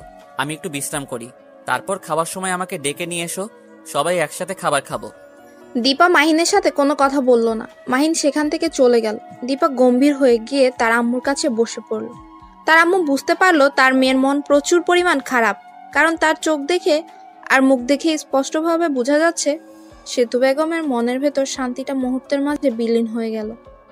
সেতু বেগম দীপাকেই প্রশ্ন জিজ্ঞেস করবে সেটাই খুঁজে পাচ্ছে না, কারণ কি নিয়ে যে তার মন খারাপ তা তো সেতু বেগম জানেই না। তাই সেতু বেগম যে তাকে কি প্রশ্ন করবে সেটাই ভাবছে। সেতু বেগম তার মেয়েকে দেখে তার কেমন জানি হতে লাগলো। কি ঘটে গেল তাদের সাথে? আজকে ঘুরতে গেল, তখন বলে গেল আজকে রাতে ডিনার করে বাসায় ফিরবে, কিন্তু সন্ধ্যার সময় ফিরে আসলো, আবার মন খারাপ। মাহিনের মাথা যন্ত্রণার ব্যাপার কি? কি ব্যাপার মামনি, তোমার কি হয়েছে? এরকম মুখ গম্ভীর করে বসে আছো কেন? কিসের জন্য? বাইরে কি কোনো ঝামেলা হয়েছে? না তো, বাইরে কি ঝামেলা হবে? সব ঠিকঠাক আছে। আমি কোথায় মুখ গম্ভীর করে বসে আছি? এমনিতেই বাইরে থেকে আসলাম, চুপচাপ মেরে বসে আছি। এটা তোমার কাছে আবার গম্ভীর মনে হলো? আমি তো প্রায় মাঝে মাঝে এরকম বসে থাকি, তাই না? প্রতিদিন না, আর আজকের অনেকটা তফাৎ আছে, কারণ প্রতিদিন তুই এভাবে গম্ভীরভাবে করে থাকিস, সেটা আমার ওপর রাগ করে। কিন্তু আজকে তুই বাইরে গেলি ঘুরতে, দুজনে যাওয়ার সময় অনেক আনন্দ করে গেলে, আর ফিরে আসলি দুজনে মনোমালিন্য করে আসছিস। ব্যাপার কি? নিয়ে ঝগড়া করেছিস নাকি? আরে আম্মু, তুমি যে কি বলো না বুঝতে পারি না। ঝগড়া হবে কিসের জন্য রাস্তায়? আমি তো নিজেকে কন্ট্রোলে রাখি সব সময় এখন। সেটা তো জানি। এখন আমার মেয়ে লক্ষ্মী হয়ে যাচ্ছে দিন দিন, আগের থেকে অনেক ভালো হয়ে যাচ্ছে। আর জামাই তো এখন বাবা মাকে ভুলেই যেতে ধরেছে প্রায়। তাদের সাথে কোনো কথাই বলে না, তাদেরকে সময় দেয় না। আম্মু, তুমি এটা কি কথা বলতেছো? আমি তোমাকে সময় দেই না, তোমার সাথে কথা বলি না? তুমি আজকে এটা নতুন করে আবার কি বলতেছো? এটা আমার কথা না রে মামনি, এটা তোর আব্বুর কথা। তোমার আইডল মঞ্চে তার কথার কারণ, তার থেকে তুমি আজকে কতদিন ধরে কথা বলো না ভেবে দেখেছো? বিয়ে হওয়ার পর থেকে। তাহলে তিনি মনে করবেন সেটাই তো এখন ভাবার বিষয়, তাই না? সরি, আমার একদম মনে ছিল না। এখন কি আব্বু ঘুমিয়ে পড়েছে নাকি এখনো জেগে আছে তুমি কি জানো? সেখানে তো এখন গভীর রাত হয়ে তো ঘুমিয়ে পড়েছে। আমার সাথে কথা বলার পর বলেছিল সে ঘুমিয়ে পড়বে। এখন হয়তো ঘুমিয়ে পড়েছে, কারণ আমার সাথে কথা বিকেলে বলেছিল। তাহলে কালকে কথা বলে নেব। এখন আমি একটু রুমে যাচ্ছি, রুমে গিয়ে দেখি তোমার জামাইবাবুর কি খবর। আচ্ছা, আমার রান্নার কাজ প্রায় শেষ, তোরা এসেছিস তাই গল্প করলাম না একটু তোদের সাথে। আমি রান্নার কাজটা শেষ করে তাকে নিচে ডেকে আনছি। তুই গিয়ে দেখ মাহিনের কি খবর, বেশি হলো না কি কমলো। তারপর দীপা সেখান থেকে উঠে উপরে চলে আসলো। এসে দেখে মাহিন শুয়ে আছে মাথায় হাত দিয়ে। দীপার মনে শুধু এখন একটাই চিন্তা করতেছে, মাহিনের কি এমন নদীতে আছে সেটা সে জানে না। না জানাই স্বাভাবিক, কারণ ছোট থেকেই তাদের সাথে মেশা হয়নি তেমন। তারপর দীপা গুটি গুটি পায়ে মাহিনের মাথার কাছে গিয়ে বসে পড়ল, আর দীপার এক হাত মাহিনের মাথার উপর দিল। মাহিনের মাথায় হাত বুলিয়ে দিতে লাগলো। মাহিন চোখ খুলে তাকিয়ে দেখে দীপা তার পাশে বসে আছে। মাহিন দীপাকে দেখে শক্ত করিয়ে জড়িয়ে ধরল। সেটা দেখে দীপা অবাক হয়ে গেল। মাহিনের ভিতর কি এমন চলছে সেটা দীপাকে জানতেই হবে। আচ্ছা, তুমি আমাকে একটা কথা বলবে, তোমার কি হয়েছে? তোমার ভিতর কি চলতেছে? আর তুমি সেই নদীর পাড় থেকে আসার পর থেকে দেখতেছি তোমাকে অন্যরকম দেখাচ্ছে। যতই তুমি আমাকে দেখানোর হাসি খুশি থাকো না কেন, আমি জানি এখন তোমার মনের খবরটা বুঝতে পারি। বলো না কি হয়েছে? আমার কিছু হয়নি। আমার ফ্রেন্ডগুলোর কথা খুব মনে পড়ে যাচ্ছে, তাই খুব মনটা খারাপ হয়ে যাচ্ছে। কারণ তাদের সাথে কতদিন আড্ডা দিয়েছিলাম, কতই না। দেখো, আমার সাথে চাপাবাজি করে কোনো কাজ হবে না, কারণ আমি জানি তোমার নিশ্চয়ই কোনো একটা রহস্য আছে এই নদীর তীরে। বলো না কি আছে সেখানে। তোমাকে আর কত করে বলবো, সেখানে আমার কোনো কিছুই নেই, কোনো স্মৃতি নেই, কোনো কিছুই নেই। শুধু যে স্মৃতিগুলো আছে সেগুলো আমার ফ্রেন্ড সার্কেলদের নিয়ে। আচ্ছা, আজকে যাদের জন্য তুমি কষ্ট পাচ্ছ, তারা কি তোমার জন্য কষ্ট পাচ্ছে? তারা তো কষ্ট পাচ্ছে না, তারা তো দিব্যি আছে। তাহলে তুমি কেন কষ্ট পাবে তাদের জন্য? আমি কোথায় কষ্ট পাচ্ছি? আমি তো দিব্যি আছি, তোমার সাথে চুটিয়ে প্রেম করতেছি। আমি আবার কোথায় কষ্টে থাকলাম? দেখো, ফাজলামি করবে না সব সময়, কিন্তু আমার ফাজলামি ভালো লাগে না। বলো না কি হয়েছে তোমার। মাহিন কিছু না বলে চুপ হয়ে গেল, কারণ মাহিন তাকে কি জবাব দেবে। মাহিনের সাথে সেই নদীর তীরে যেটা ঘটেছে সেটা কাউকে বলার মতো না, এমনকি সে কথাগুলো নিজে ভাবতেও কেমন যেন ভয় লাগে। তাই মাহিন চুপ করে রইল আর সেই কথাটা স্মৃতিচারণ করতে লাগলো মনে মনে। মাহিন হঠাৎ করে চমকে উঠল।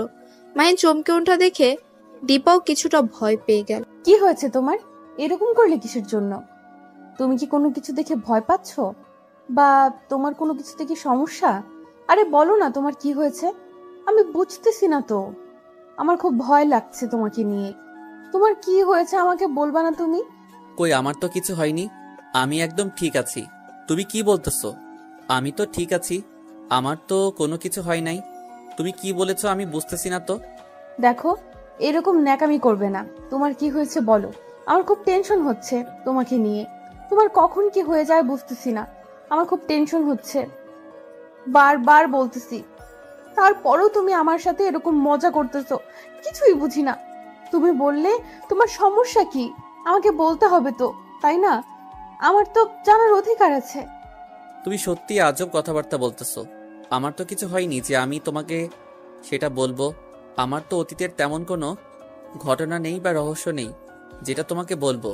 আমি তো একদম স্বাভাবিক ছিলাম। তুমি আর আমি ছোট থেকে একসাথে বড় হয়েছি, তারপর তুমি বুঝতেছো না? আমার যদি কোনো কিছু ঘটে যেত তাহলে নিশ্চয়ই তো তুমি জানতে পারতে, তাই না?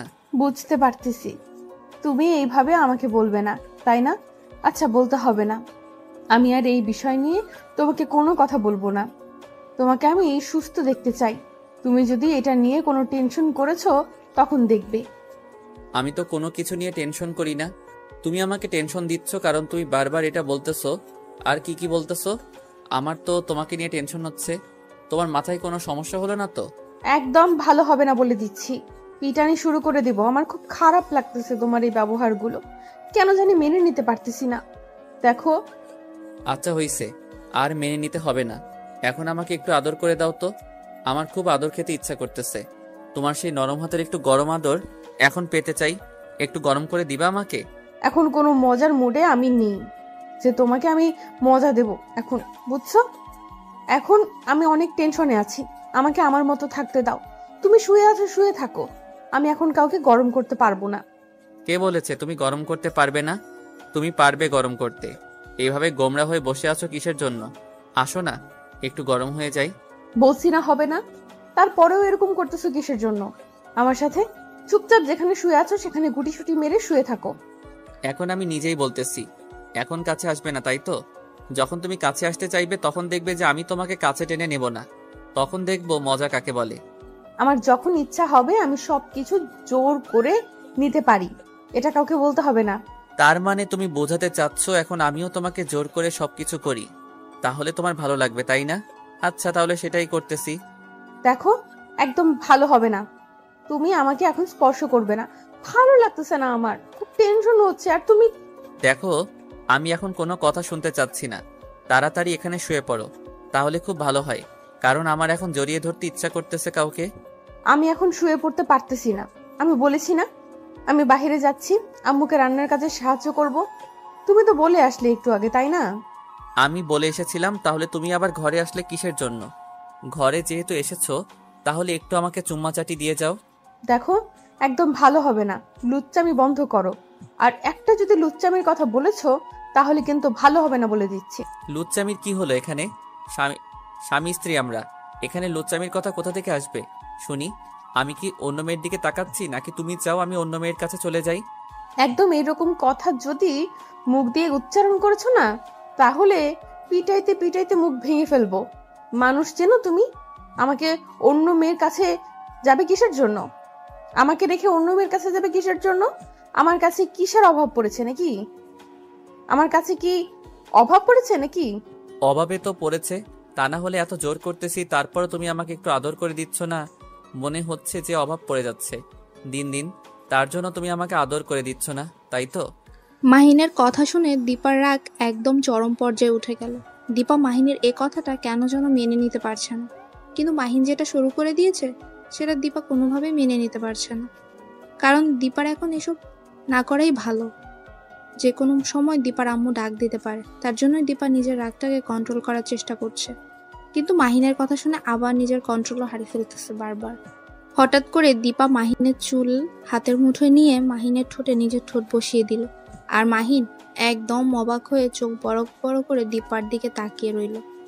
মাহিন শুধু দীপার সাথে একটু মজা করছিল আর দীপাকে একটু রাগাচ্ছিল, কিন্তু দীপা যে বিষয়টা সিরিয়াসলি নিয়ে নেবে মাহিন কল্পনাও করতে পারেন।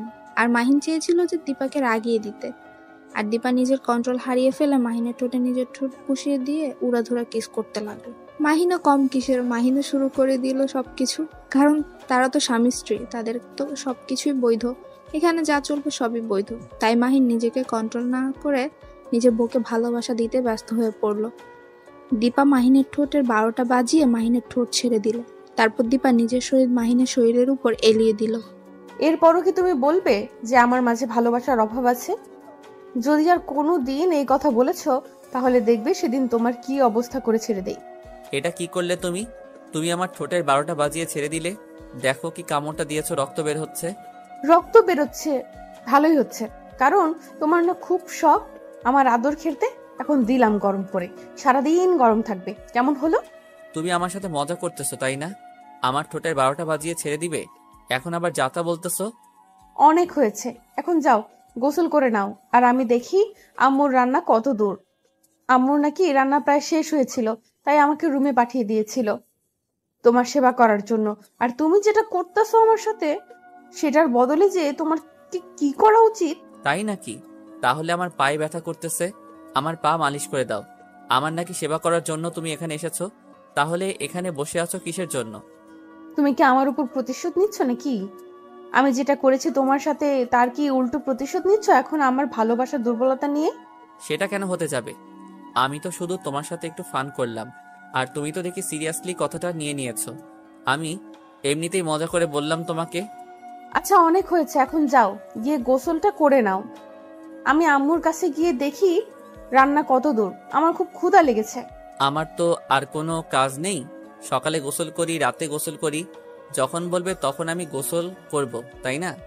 আমি বুঝলাম না তুমি এরকম কেন এত নোংরা হয়ে থাকো, কিসের জন্য? তুমি বাহিরে কতক্ষণ ঘোরাঘুরি করলে, নদীর ধারে গেলাম, কত ধুলো বালি জমে আছে, আর তুমি এখন বলতেছো গোসল করবে না? এটা কি করে হয়? দেখো, এই নোংরা মানুষটার সাথে তোমাকে সারা জীবন কাটাতে হবে। এখন যদি ইচ্ছা হয় তাহলে থাকো, না হলে চলে যেতে পারো তোমার রুমে। যাও, আমি আমার রুমে আছি। আচ্ছা আমি বাইরে যাচ্ছি এখন, এসে যেন দেখি গোসল করো নাই, তারপর দেখবে কি করি। এখন কিছু করব না, বোঝো নাই? এখন আমি বাইরে যাচ্ছি, এখন আর কারোর সাথে কথা বলার ইচ্ছে নেই আমার। এখন আমিও কারোর সাথে কথা বলতে চাই না, এখন আমি একা থাকতে চাই। এখানে এসে বকবক করার কি আছে? আমি তো তার কথা শুনি না, আমি কানে তুলো দিয়েছি। ভালো হবে না বলে দিচ্ছি, তুমি যদি আরেকবার আমার সাথে এরকম করেছো, তাহলে সত্যি সত্যি কিন্তু কি যে করব বুঝতেছি না, তাই চুপ থাকো। মাহিন চুপ করে রইল, আর কোনো কথা বলল না। দীপাও রুম থেকে বেরিয়ে গেল। সেতু বেগম রান্নার কাজ শেষ করে টেবিলের উপর সবকিছু সাজিয়ে রাখছে, আর তার মেয়েকে দেখে কিছু বলল না, চুপচাপ তার মতো কাজ করে যাচ্ছে। সেটা দেখে দীপা বুঝতে পারলো তার আম্মু নিশ্চয়ই কোনো একটা কারণে তার উপর একটু রেগে আছে। কি করলে আবার দীপা যে তার আম্মু তার উপর রেগে গিয়েছে? দীপা কথাটা ভাবতেছে, কিন্তু খুঁজে পাচ্ছে না যে কি করবে। আবার তার জন্য তার আম্মু তার উপর রাগ দেখাচ্ছে, সেটাও তো খুঁজে পাচ্ছে না। দীপা এখন কি করা যায়? কথাটা মনে মনে ভাবতে ভাবতে দীপা তার আম্মুর সামনে গিয়ে দাঁড়িয়ে পড়ল। তার আম্মুকে কোনো কাজ করতে দিচ্ছে না সে। এখন আমার এখানে এসে লাভ কি? আমার তো রান্নার কাজ শেষ, তাই না? তুই কেন আসছিস? তোর জামাইয়ের কাছে থাক, আমার এখানে আসার কি দরকার ছিল? তার কাছেই থাক, এখন তো আমাদের লাগে না তোকে। ও আচ্ছা, তাহলে এই ব্যাপার। আগে বলবা না, আমার তো ফোন ছিল না, কারণ তোমার জামাইয়ের সেবা করলাম। সেবা করছিস, ভালো কাজ করছিস। এখন যা, গিয়ে তাড়াতাড়ি ফ্রেশ হয়ে নিচে আয়, একসাথে সবাই নাস্তা করব। আমার খুব ক্লান্ত লাগছে, ঘুমিয়ে পড়বো। আমি পারবো না, তুমি গিয়ে তোমার জামাইকে ডেকে নিয়ে আসো। আমি পারবো না, আমার মেয়ের জামাই না, তোমার মেয়ের জামাই। তোমার ঠাকা, আমার ঠাকা না। বেশ রকম কথা বলতে পারবো না, যেটা বলছি সেটাই কর। ভালো লাগছে না, বললাম না মাথার যন্ত্রণা করছে। আমারও আর একটু ভালো কথা হচ্ছে, তোর আব্বু ফাইনালি ডিসিশন দেবে কবে বাসায় আসবে। তাই নাকি? এত বড় খুশির সংবাদ তুমি এতক্ষণ পর আমাকে দিলে? এটা ঠিক না। আব্বু বাসায় আসতে চলেছে আর তুমি এখন আমাকে সেটা বলতেছো, তাই না? বললাম এটাই বেশি কারণ। তুই তো তোর আব্বুকে এখন ভুলে গিয়েছিস, তাই তোকে বলে লাভ কি? তার জন্যই বলিনি, এখন মনে হলো বলা উচিত, তাই বললাম। তোমার সাথে আমি ঝগড়া করে পারবো না, তার জন্য আমি চুপ হয়ে গেলাম। আমি উপরে যাচ্ছি, গিয়ে তোমার আদরের জামাইকে নিয়ে আসতেছি। তুমি সব কিছু রেডি করো, আমি আর তোমাকে ডিস্টার্ব করতে চাচ্ছি না। কথাটা বলে দীপা রুমের ভেতর চলে আসলো। রুমে এসে দেখে মাহিন রুমের ভেতর নাই। গেল কোথায়? বাথরুমে গিয়ে দেখে বাথরুমেও নাই। তাহলে আবার গেল কোথায়? দীপা মাহিনের রুমে গিয়ে দেখলো, হয়তো ভেবেছে কোনো কাজের জন্য যেতে পারে, কিন্তু তার রুমে গিয়ে দেখলো সেখানেও মাহিন নেই। এবার দীপার খুব সন্দেহ হতে লাগলো, সে আবার কোথায় চলে গেল এভাবে হঠাৎ করে। দীপা আস্তে আস্তে ছাদের দিকে পা বাড়াতে লাগলো, হয়তো ঘুরতে গিয়েছে একটু হালকা। দীপা ছাদে গিয়ে দেখে যেটা ভেবেছিল সেটাই ঠিক। মাহিন ছাদের এক সাইডে গিয়ে দাঁড়িয়ে আছে আকাশের দিকে তাকিয়ে। কি হলো, তুমি এখানে দাঁড়িয়ে আছো কিসের জন্য এই রাতের বেলায় ছাদে? আর তোমার কি কোনো বিষয় নিয়ে মন খারাপ? না, আমার তো মন খারাপ না, এমনিতে আসলাম রাতটা উপভোগ করার জন্য। তার জন্য অনেক দিন থেকে তো রাতে ছাদে আসি না, তাই আজকে আসলাম। সেটা তো খাওয়া দাওয়া শেষ করে দুজনে একসাথে আসতে পারতাম, তাই না? তুমি আমাকে না বলে একা একা এখানে চলে এসেছো, আর আমি তোমাকে সারা বাড়ি খুঁজতেছি। আচ্ছা তাহলে চলো এখন নিচে যাই। আর এখানে থেকে লাভ কি বলো, গিয়ে খাওয়া দাওয়া শেষ করে নেই। আমি বুঝতেছি না তোমার মনের বিষয়টা, কারণ তোমাকে আমি যখনই দেখেছি তখনই তোমাকে উদাসীন দেখাচ্ছে। ব্যাপার কি, তোমার কি হয়েছে আমাকে বলবে তো, তাই না? আরে পাগলি, আমি একদম ঠিক আছি, আমার তো কিছু হয়নি। তুমি অযথা আমাকে নিয়ে টেনশন করতেছো। দেখো, তুমি আমার থেকে অনেক কিছু লুকিয়ে রাখতেছো, আমি সেটা তোমার চোখ দেখে বুঝতে পারতেছি। কারণ আমিও তোমার চোখ দেখে সব কিছু এখন বলে দিতে পারি তোমার মনের ভিতর কি চলতেছে। তাই আমার থেকে প্লিজ আর কিছু লুকিয়ে রেখো না, যা আছে তোমার মনের ভেতর আমাকে বলো প্লিজ। দেখো, আমার মনের ভেতর কিছু নেই, তুমি এখন চলো আমার সাথে নিচে গিয়ে সবাই একসাথে খাবো। হয়তো আম্মু আমাদের জন্য অপেক্ষা করতেছে আর আমরা এখানে গল্প করতেছি, এটা ঠিক না। তোমার কি হয়েছে সেটা আমাকে বলে যাচ্ছ না, বুঝলাম না। তুমি কেন এরকম করতেছো আমার সাথে? প্লিজ বলো না, তুমি কেন আমার সাথে এমন করো? তুমি এভাবে বলতেছো কিসের জন্য? সত্যি আমার কিছু হয়নি, আমি এমনিতেই আছি তো, তাই না? আর আমি উদাসীন থাকতে চাই, তোমার সাথে তো গল্প করতেছি, ঠিক মতো হাসিভাবে থাকতেছি, তাই না? তারপরও আমার উদাসীনতার কি দেখলে তুমি? আচ্ছা নিচে চলো। আর হ্যাঁ, একটা কথা, কালকে আব্বুর ডিসিশন ফাইনাল করবে কবে তিনি বাসায় ফিরবে। কি মজা হবে, তাই না? কতদিন পর আব্বু আসবে। সত্যি বলছো? কবে আসবে সেটা কি বলেনি নাকি?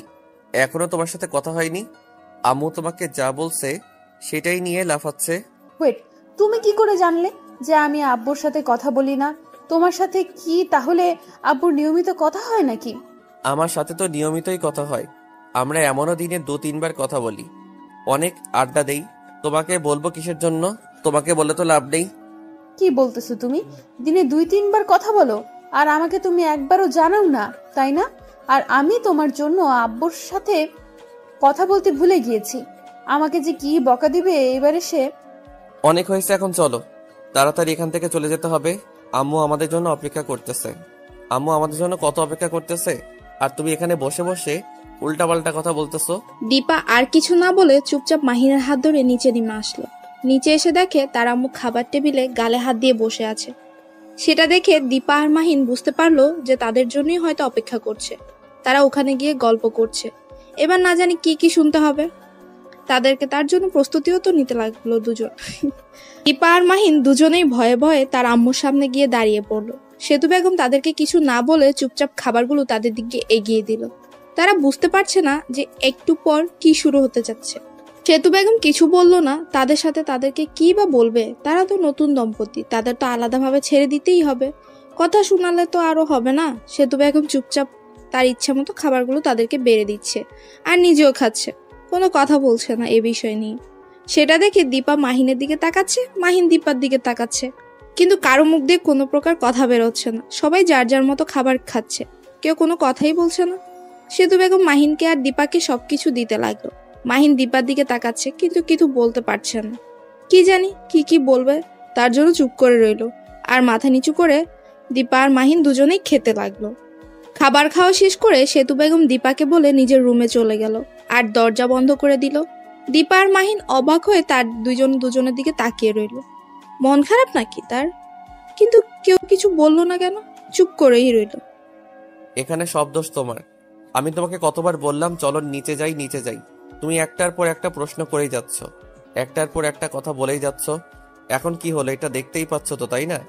দেখো, দোষটা শুধু আমার একার ছিল না, তুমিও একটার পর একটা আমাকে কথা বলতেছো, আমিও তাই বলতেছি।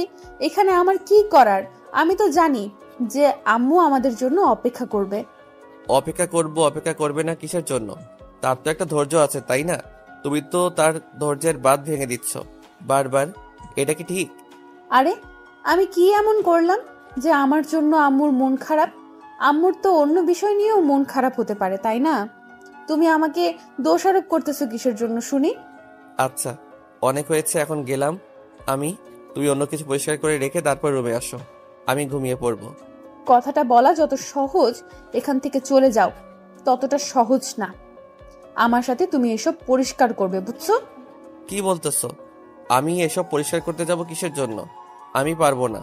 তোমাকে বলছি তুমি করো। আমাকে বললে আমি করতাম, তোমাকে বলতাম না। দেখো, আমি বেশি কথা বলতে পারবো না। আমার সব কিছুতেই যেমন তোমার ভাগ আছে আমার কাজে, তেমনি তোমার ভাগ আছে, তাই না? তাহলে আমার কাজের ভাগ তোমাকে নিতে হবে। দেখো, আমি এসব কাজ করতে পারবো না। তোমাকে বলছে তুমি করো, আমাকে বললে আমি করতাম, তখন তোমাকে এত প্যারা দিতাম না, বুঝছো? কোনো কিছু বলতে পারবো না। চুপচাপ এখানে যেটা করতে বলেছি সেটাই করো। তাড়াতাড়ি হবে, তাড়াতাড়ি দুজনে রুমে যাব। এখন তুমি কোনো কথা বলবে না, কাজে হাত লাগাও। মাহিন কোনো উপায় না পেয়ে চুপচাপ দীপার সাথে কাজে হাত লাগালো, কারণ মাহিন বুঝতে পারলো যে দুজনে করলে তাড়াতাড়ি হবে আর তাকে এত কষ্টও দেওয়া ঠিক হবে না। তার জন্য দুজনে তাড়াতাড়ি কাজটা শেষ করে রুমে চলে আসলো। এসে মাহিন বিছানায় শুয়ে পড়লো আর দীপা বাথরুমে চলে গেল। কিছুক্ষণ পর দীপা বাথরুম থেকে বেরিয়ে আসলো। এসে দেখে মাহিন শুয়ে আছে চোখ বন্ধ করে। দীপা মনে করলো মাহিন ঘুমিয়ে পড়েছে, তাই দীপা তাড়াতাড়ি গিয়ে মাহিনকে জড়িয়ে ধরলো। কি হলো, ঘুমিয়ে পড়েছো নাকি? আমার বাবু দরকার। কি প্রিপারেশন নিয়েছো তুমি বুঝতেছি না। আমার বাবু কবে আনবে তুমি তাই বলো। আরে তুমি কি ভালোবাসা দিয়েছো নাকি? বাচ্চা মেয়ের মতো কথা বলতেছো। যখন সময় হবে ঠিকই বাবু আসবে, বুঝেছো? এখন ধৈর্য ধরতে হবে। বাবু এত সহজে নেওয়া সম্ভব না। তুমি এনে দিতে পারবে না সেটা বললেই তো হয়। তাহলে আমি একা একাই চেষ্টা করব, তোমাকে কিছু করতে হবে না। আমি তাহলে এসব করে নেব। মাঝে মাঝে তোমার কথা শুনে মনে হয় যে আমি মনে হয় মঙ্গল গ্রহে তোমার সাথে বসবাস করতেছি, তাই না? দেখো, তুমি কোথায় বসবাস করতেছো সেটা দেখার সময় আমার নেই। আমি যেটা বলেছি তুমি সেটা কবে এনে দিতে পারবে সেটা বলো। আচ্ছা চলো, তোমার ব্যবস্থা করে দিচ্ছি এখন। দেখবে যে 1 বছর পর তোমার কোলে বাবু আসবে, সমস্যা নেই। 1 বছর সময় লাগবে কিসের জন্য? এর আগে কি এনে দিতে পারবে না? 1 বছরের কিসের জন্য ওয়েট করতে হবে? তুমি কি পাগল হয়ে গেছো নাকি? কি বলতেছো? বাচ্চা নিতে গেলে মিনিমাম 1 বছর ওয়েট করতে হয়। আমি এসব কিছু শুনতে চাই না। আমি এখন যেটা বলতেছি সেটাই করতে হবে। তাড়াতাড়ি লাগবে আমার, বোঝো নাই? এটা এমন একটা জিনিস চাইতেছো, এটার জন্য অপেক্ষা করতে হবে। না হলে তুমি ঘুমিয়ে পড়তে পারো। আমার ঘুম ধরতেছে, আমাকে ডিস্টার্ব করবে না। তুমি এভাবে বলতে পারো না।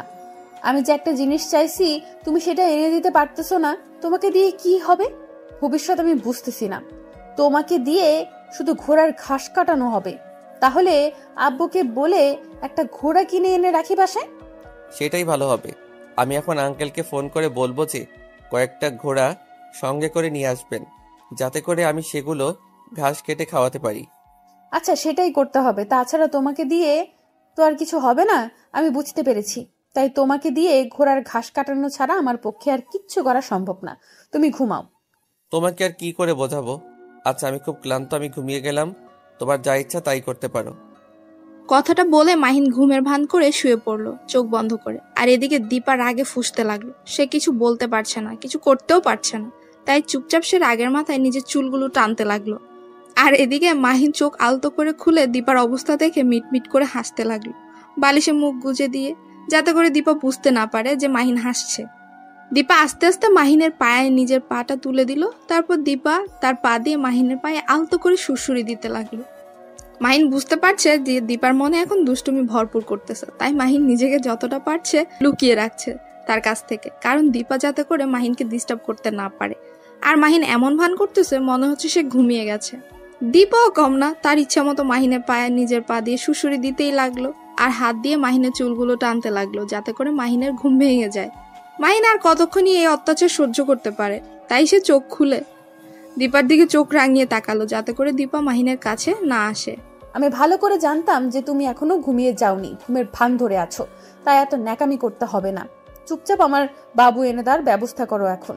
আমি পারবো না, আমার এখন বাবু চাই না। তোমার লাগবে তুমি আমাকে যেভাবে খুশি ব্যবহার করতে পারো, আমি বাধা দেব না।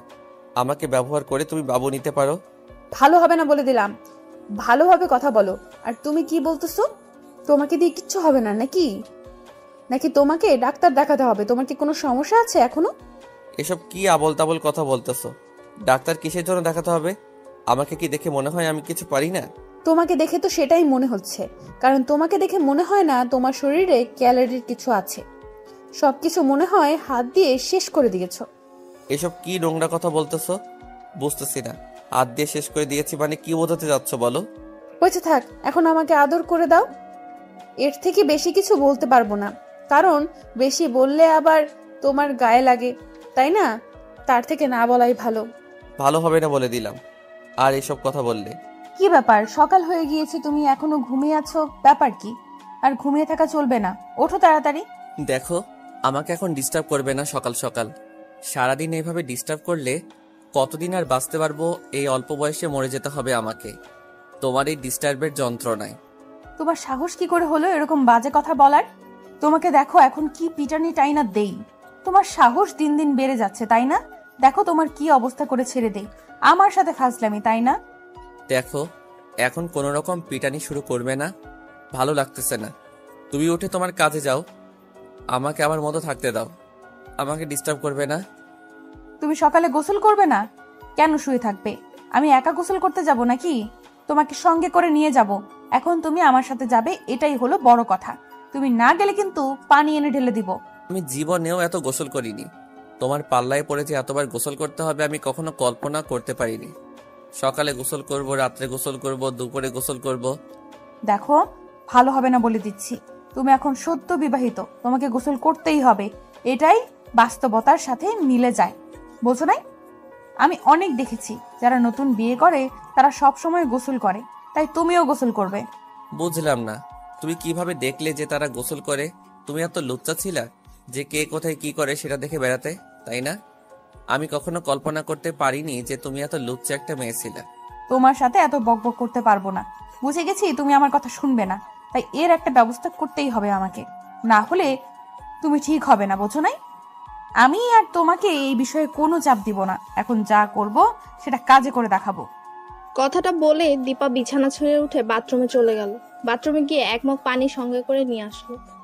মাহিন চোখ বন্ধ করেছিল আর দীপা সেই সুযোগে মাহিনের মুখের উপর সব পানি ঢেলে দিল। মাহিন চমকে উঠে দাঁড়িয়ে পড়লো আর দীপার দিকে অবাক দৃষ্টিতে তাকিয়ে রইল। মাহিন কখনো ভাবতে পারেনি যে দীপা এইরকম একটা কাজ করে বসবে। মাহিন দীপাকে ধরার জন্য দীপার পিছনে ছুটতে লাগলো। দীপা রুম থেকে বেরিয়ে ছোটাছুটি করতে লাগলো। আর সেতু বেগম এখনো ঘুমিয়ে আছে, তাই তিনি এসবের কিছুই জানেন না। মাহিন দীপার পিছনে ছুটছে আর দীপা সামনে যাচ্ছে। মাহিন তাকে ধরতে পারছে না। তুমি আমার কিচ্ছু করতে পারবে না, কারণ আমার কথা না শুনলে তোমার ভবিষ্যতে এর থেকে আরো করুণ পরিণতি হবে, সেটা তুমি দেখতে থাকবে। আজকে তো শুরু করলাম, তখন শুনলে না, এখন কেন ছুটোছুটি করছো আমার পেছনে? এখন তোমার ঘুম কোন বাড়ি গেল? তোমাকে আগে ধরতে পারি, তারপর দেখো তোমাকে কি শাস্তি দেই। তুমি আমাকে ভিজিয়ে দিয়েছো, তাই না? তোমার যে কি করব সেটা এখন তুমি দেখতে পারবে। তুমি আমার কোনো কিছুই করতে পারবে না, বুঝেছো?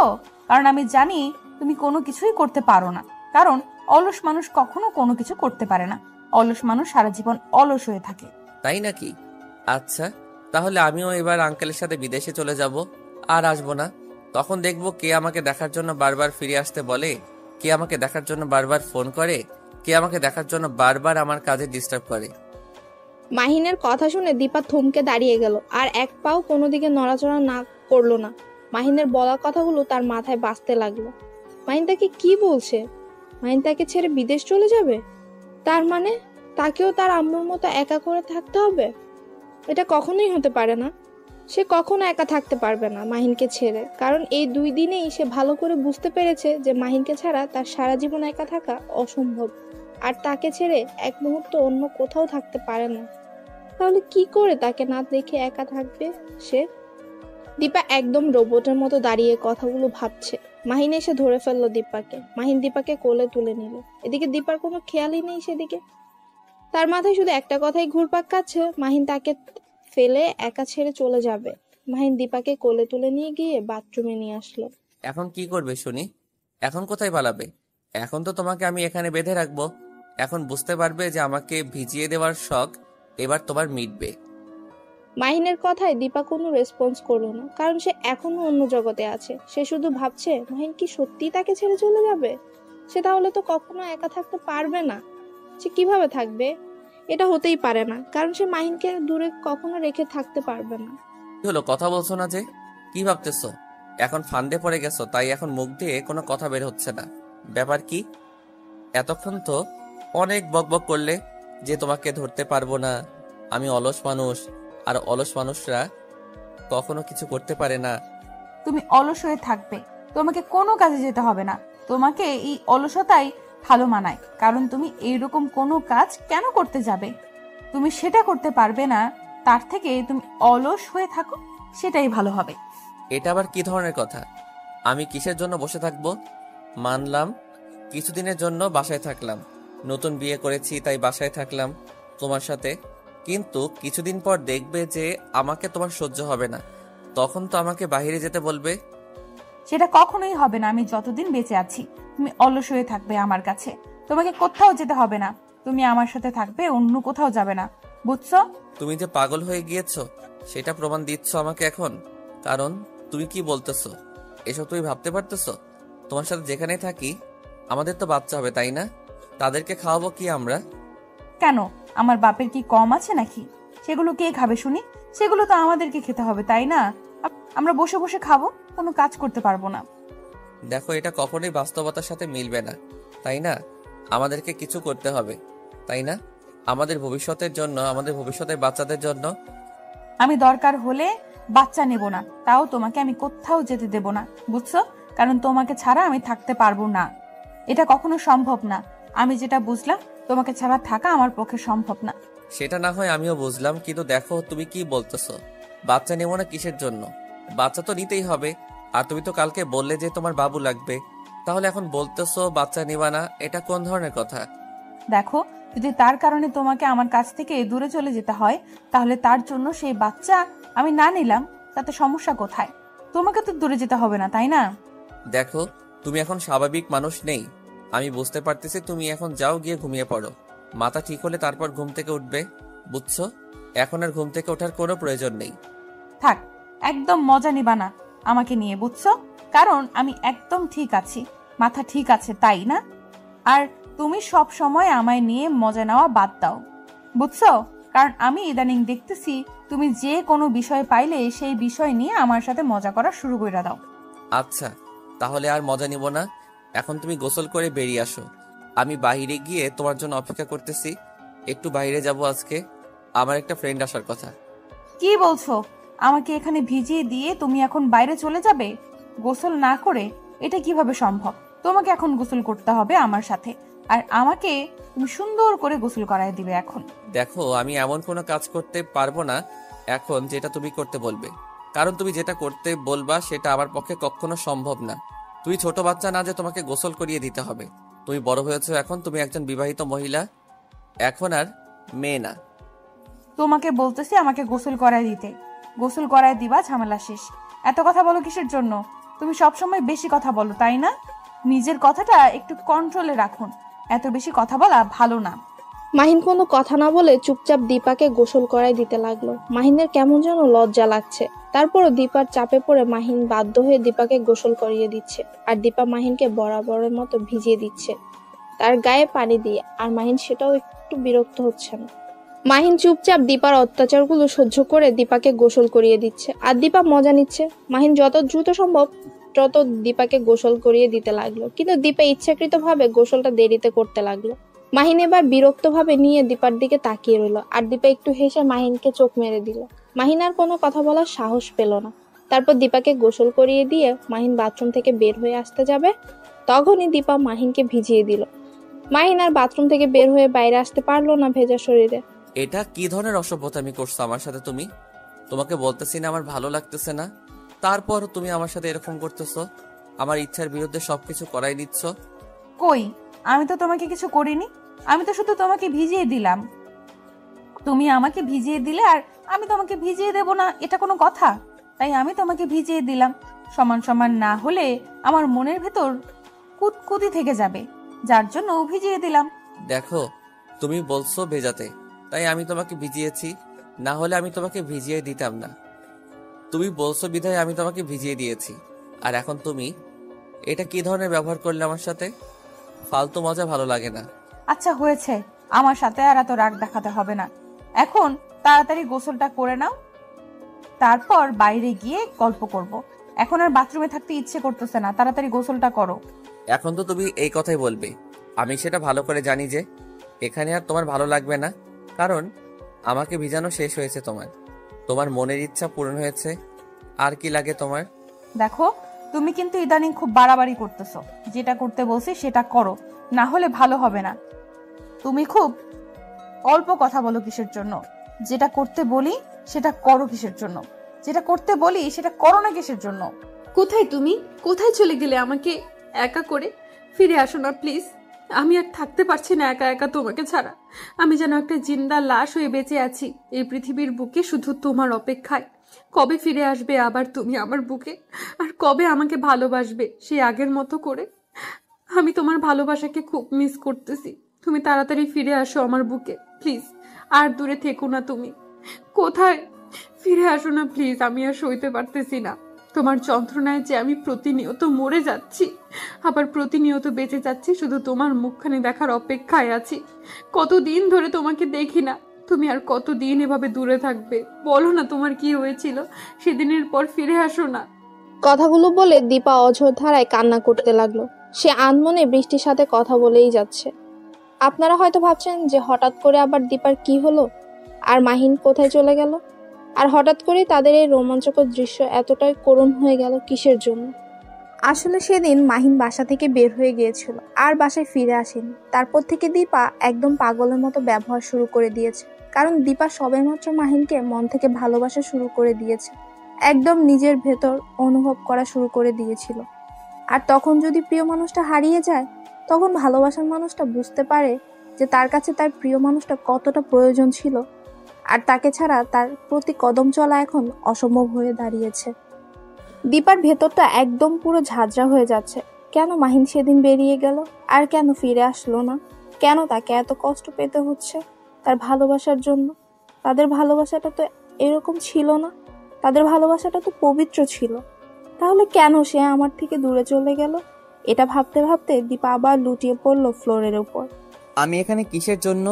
আর আমি তো বাসায় ছিলাম, তাহলে আমি হসপিটালে কি করে আসলাম?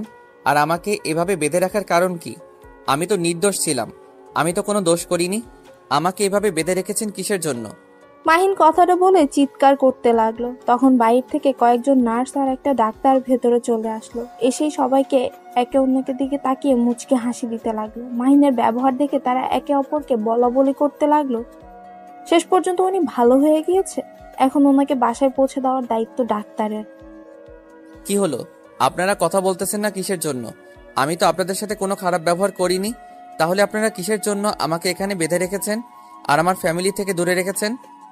আপনাকে এখানে বেঁধে রাখার কারণ হচ্ছে আপনি মানসিকভাবে অসুস্থ ছিলেন। আপনাকে আমরা রাস্তায় কুড়িয়ে পেয়েছিলাম। আমি যখন বাসা থেকে হসপিটালের দিকে আসতেছিলাম, তখন আপনি আমার গাড়ির সামনে পড়ে গিয়েছিলেন। আর আপনার যখন জ্ঞান ফিরল, তখন আপনি আবল তাবল কথা বলা শুরু করে দিয়েছিলেন আর সব কিছু ভাঙচুর করতেছিলেন। তাই আপনাকে এভাবে বেঁধে রাখা হয়েছে। আর আপনার ট্রিটমেন্ট করছি আমরা। তারপর দেখলাম যে আপনি দিন দিন আরও বেশি পাগলামো করতেছেন, তাই আপনাকে এভাবে বেঁধে রাখা হয়েছে। আর এখন তো আপনি পুরোপুরি সুস্থ, এখন আপনাকে আমরা খুলে দিচ্ছি, সমস্যা নেই। কি বলছেন এসব? আমি অসুস্থ ছিলাম কতদিন ধরে, আর আমি এখানে আছি কত দূর? আমার ফ্যামিলির মানুষ কি জানে না যে আমি অসুস্থ ছিলাম? আর আপনারা কি একটু যোগাযোগ করার চেষ্টা করেননি তাদের সাথে?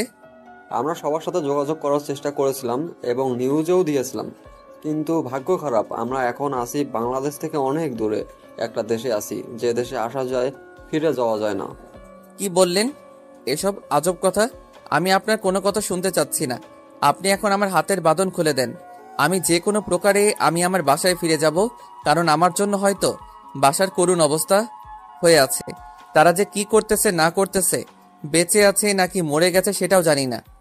আমাকে এখন ছেড়ে দেন, আমি বাসায় চলে যাব। আপনি এখনো পুরোপুরি সুস্থ না, আপনাকে একা একা ছেড়ে দিলে আপনি কখনো যেতে পারবেন না। এর থেকে চলেন, আমি আপনাকে বাসায় পৌঁছে দিচ্ছি। আর হ্যাঁ, আমি আপনার সাথে একটু মজা নিলাম। সবকিছুর একটা লিমিট থাকে।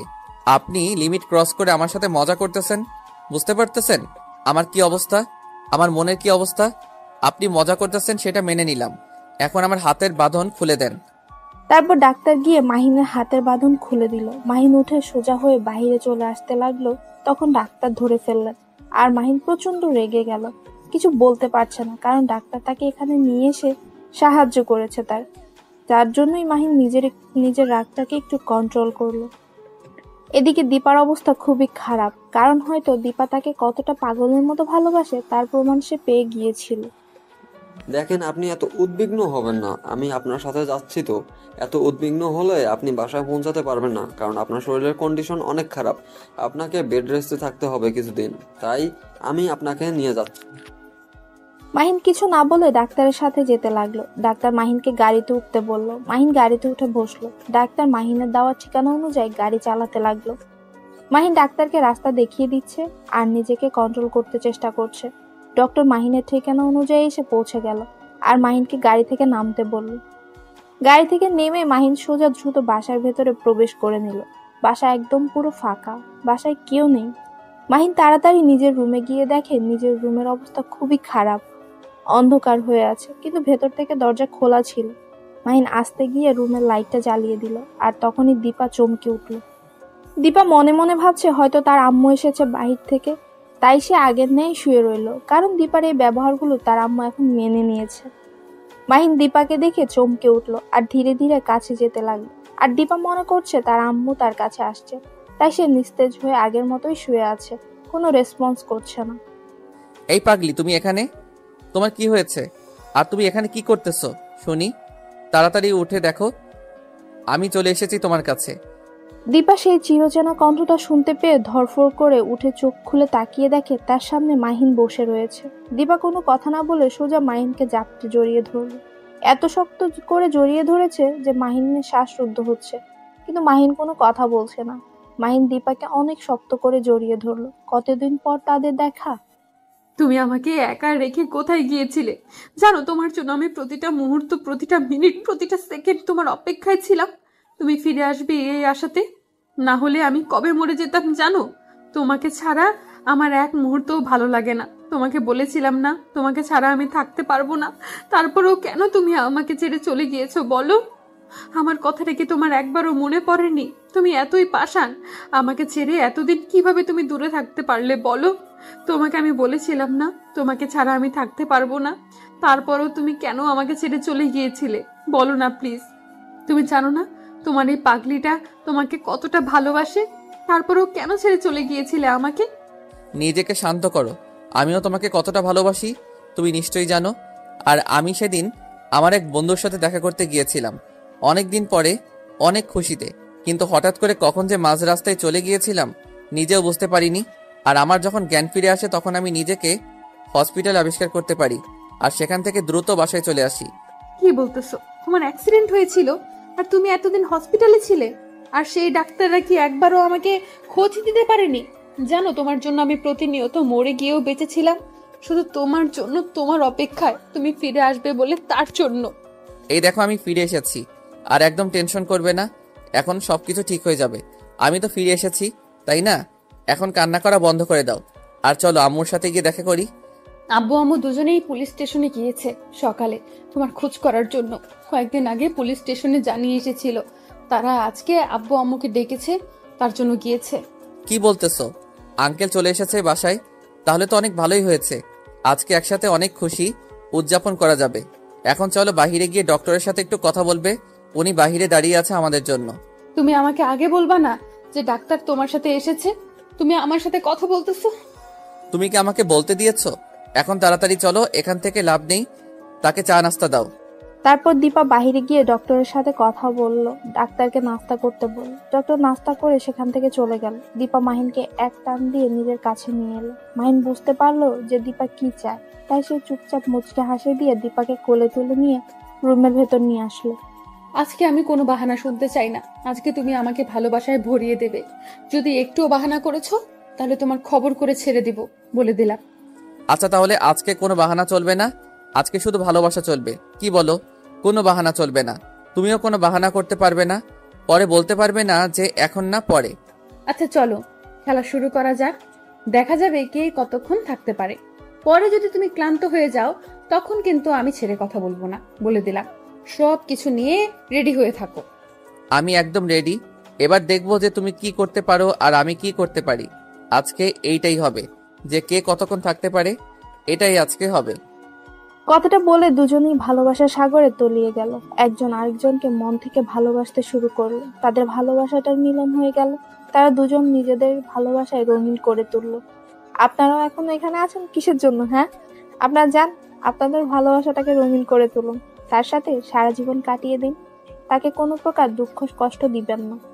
ভালোবাসার মানুষটাকে সবসময় ভালো রাখবেন, তাহলে দেখবেন যে সে আপনাকে তার নিজের থেকেও বেশি ভালোবাসবে। ভালোবাসার প্রতি যত্নশীল হন, তাহলে দেখবেন যে ভালোবাসাটা সারা জীবন টিকে থাকবে। গল্পটা কেমন হয়েছে অবশ্যই জানাবেন। আর দেখা হচ্ছে পরবর্তী গল্পতে আপনাদের ভালোবাসায়। এগিয়ে যেতে চাই, প্লিজ তাই একটু আপনাদের ভালোবাসা দেখাবেন এই চ্যানেলটির প্রতি, তাহলে দেখবেন যে অনেক সুন্দর সুন্দর ভালোবাসার গল্প পাবেন। আল্লাহ হাফেজ, দেখা হবে আবারও। আজকে এই পর্যন্ত। আর আপনার চারপাশকে ভালো রাখবেন আর নিজেও ভালো থাকবেন।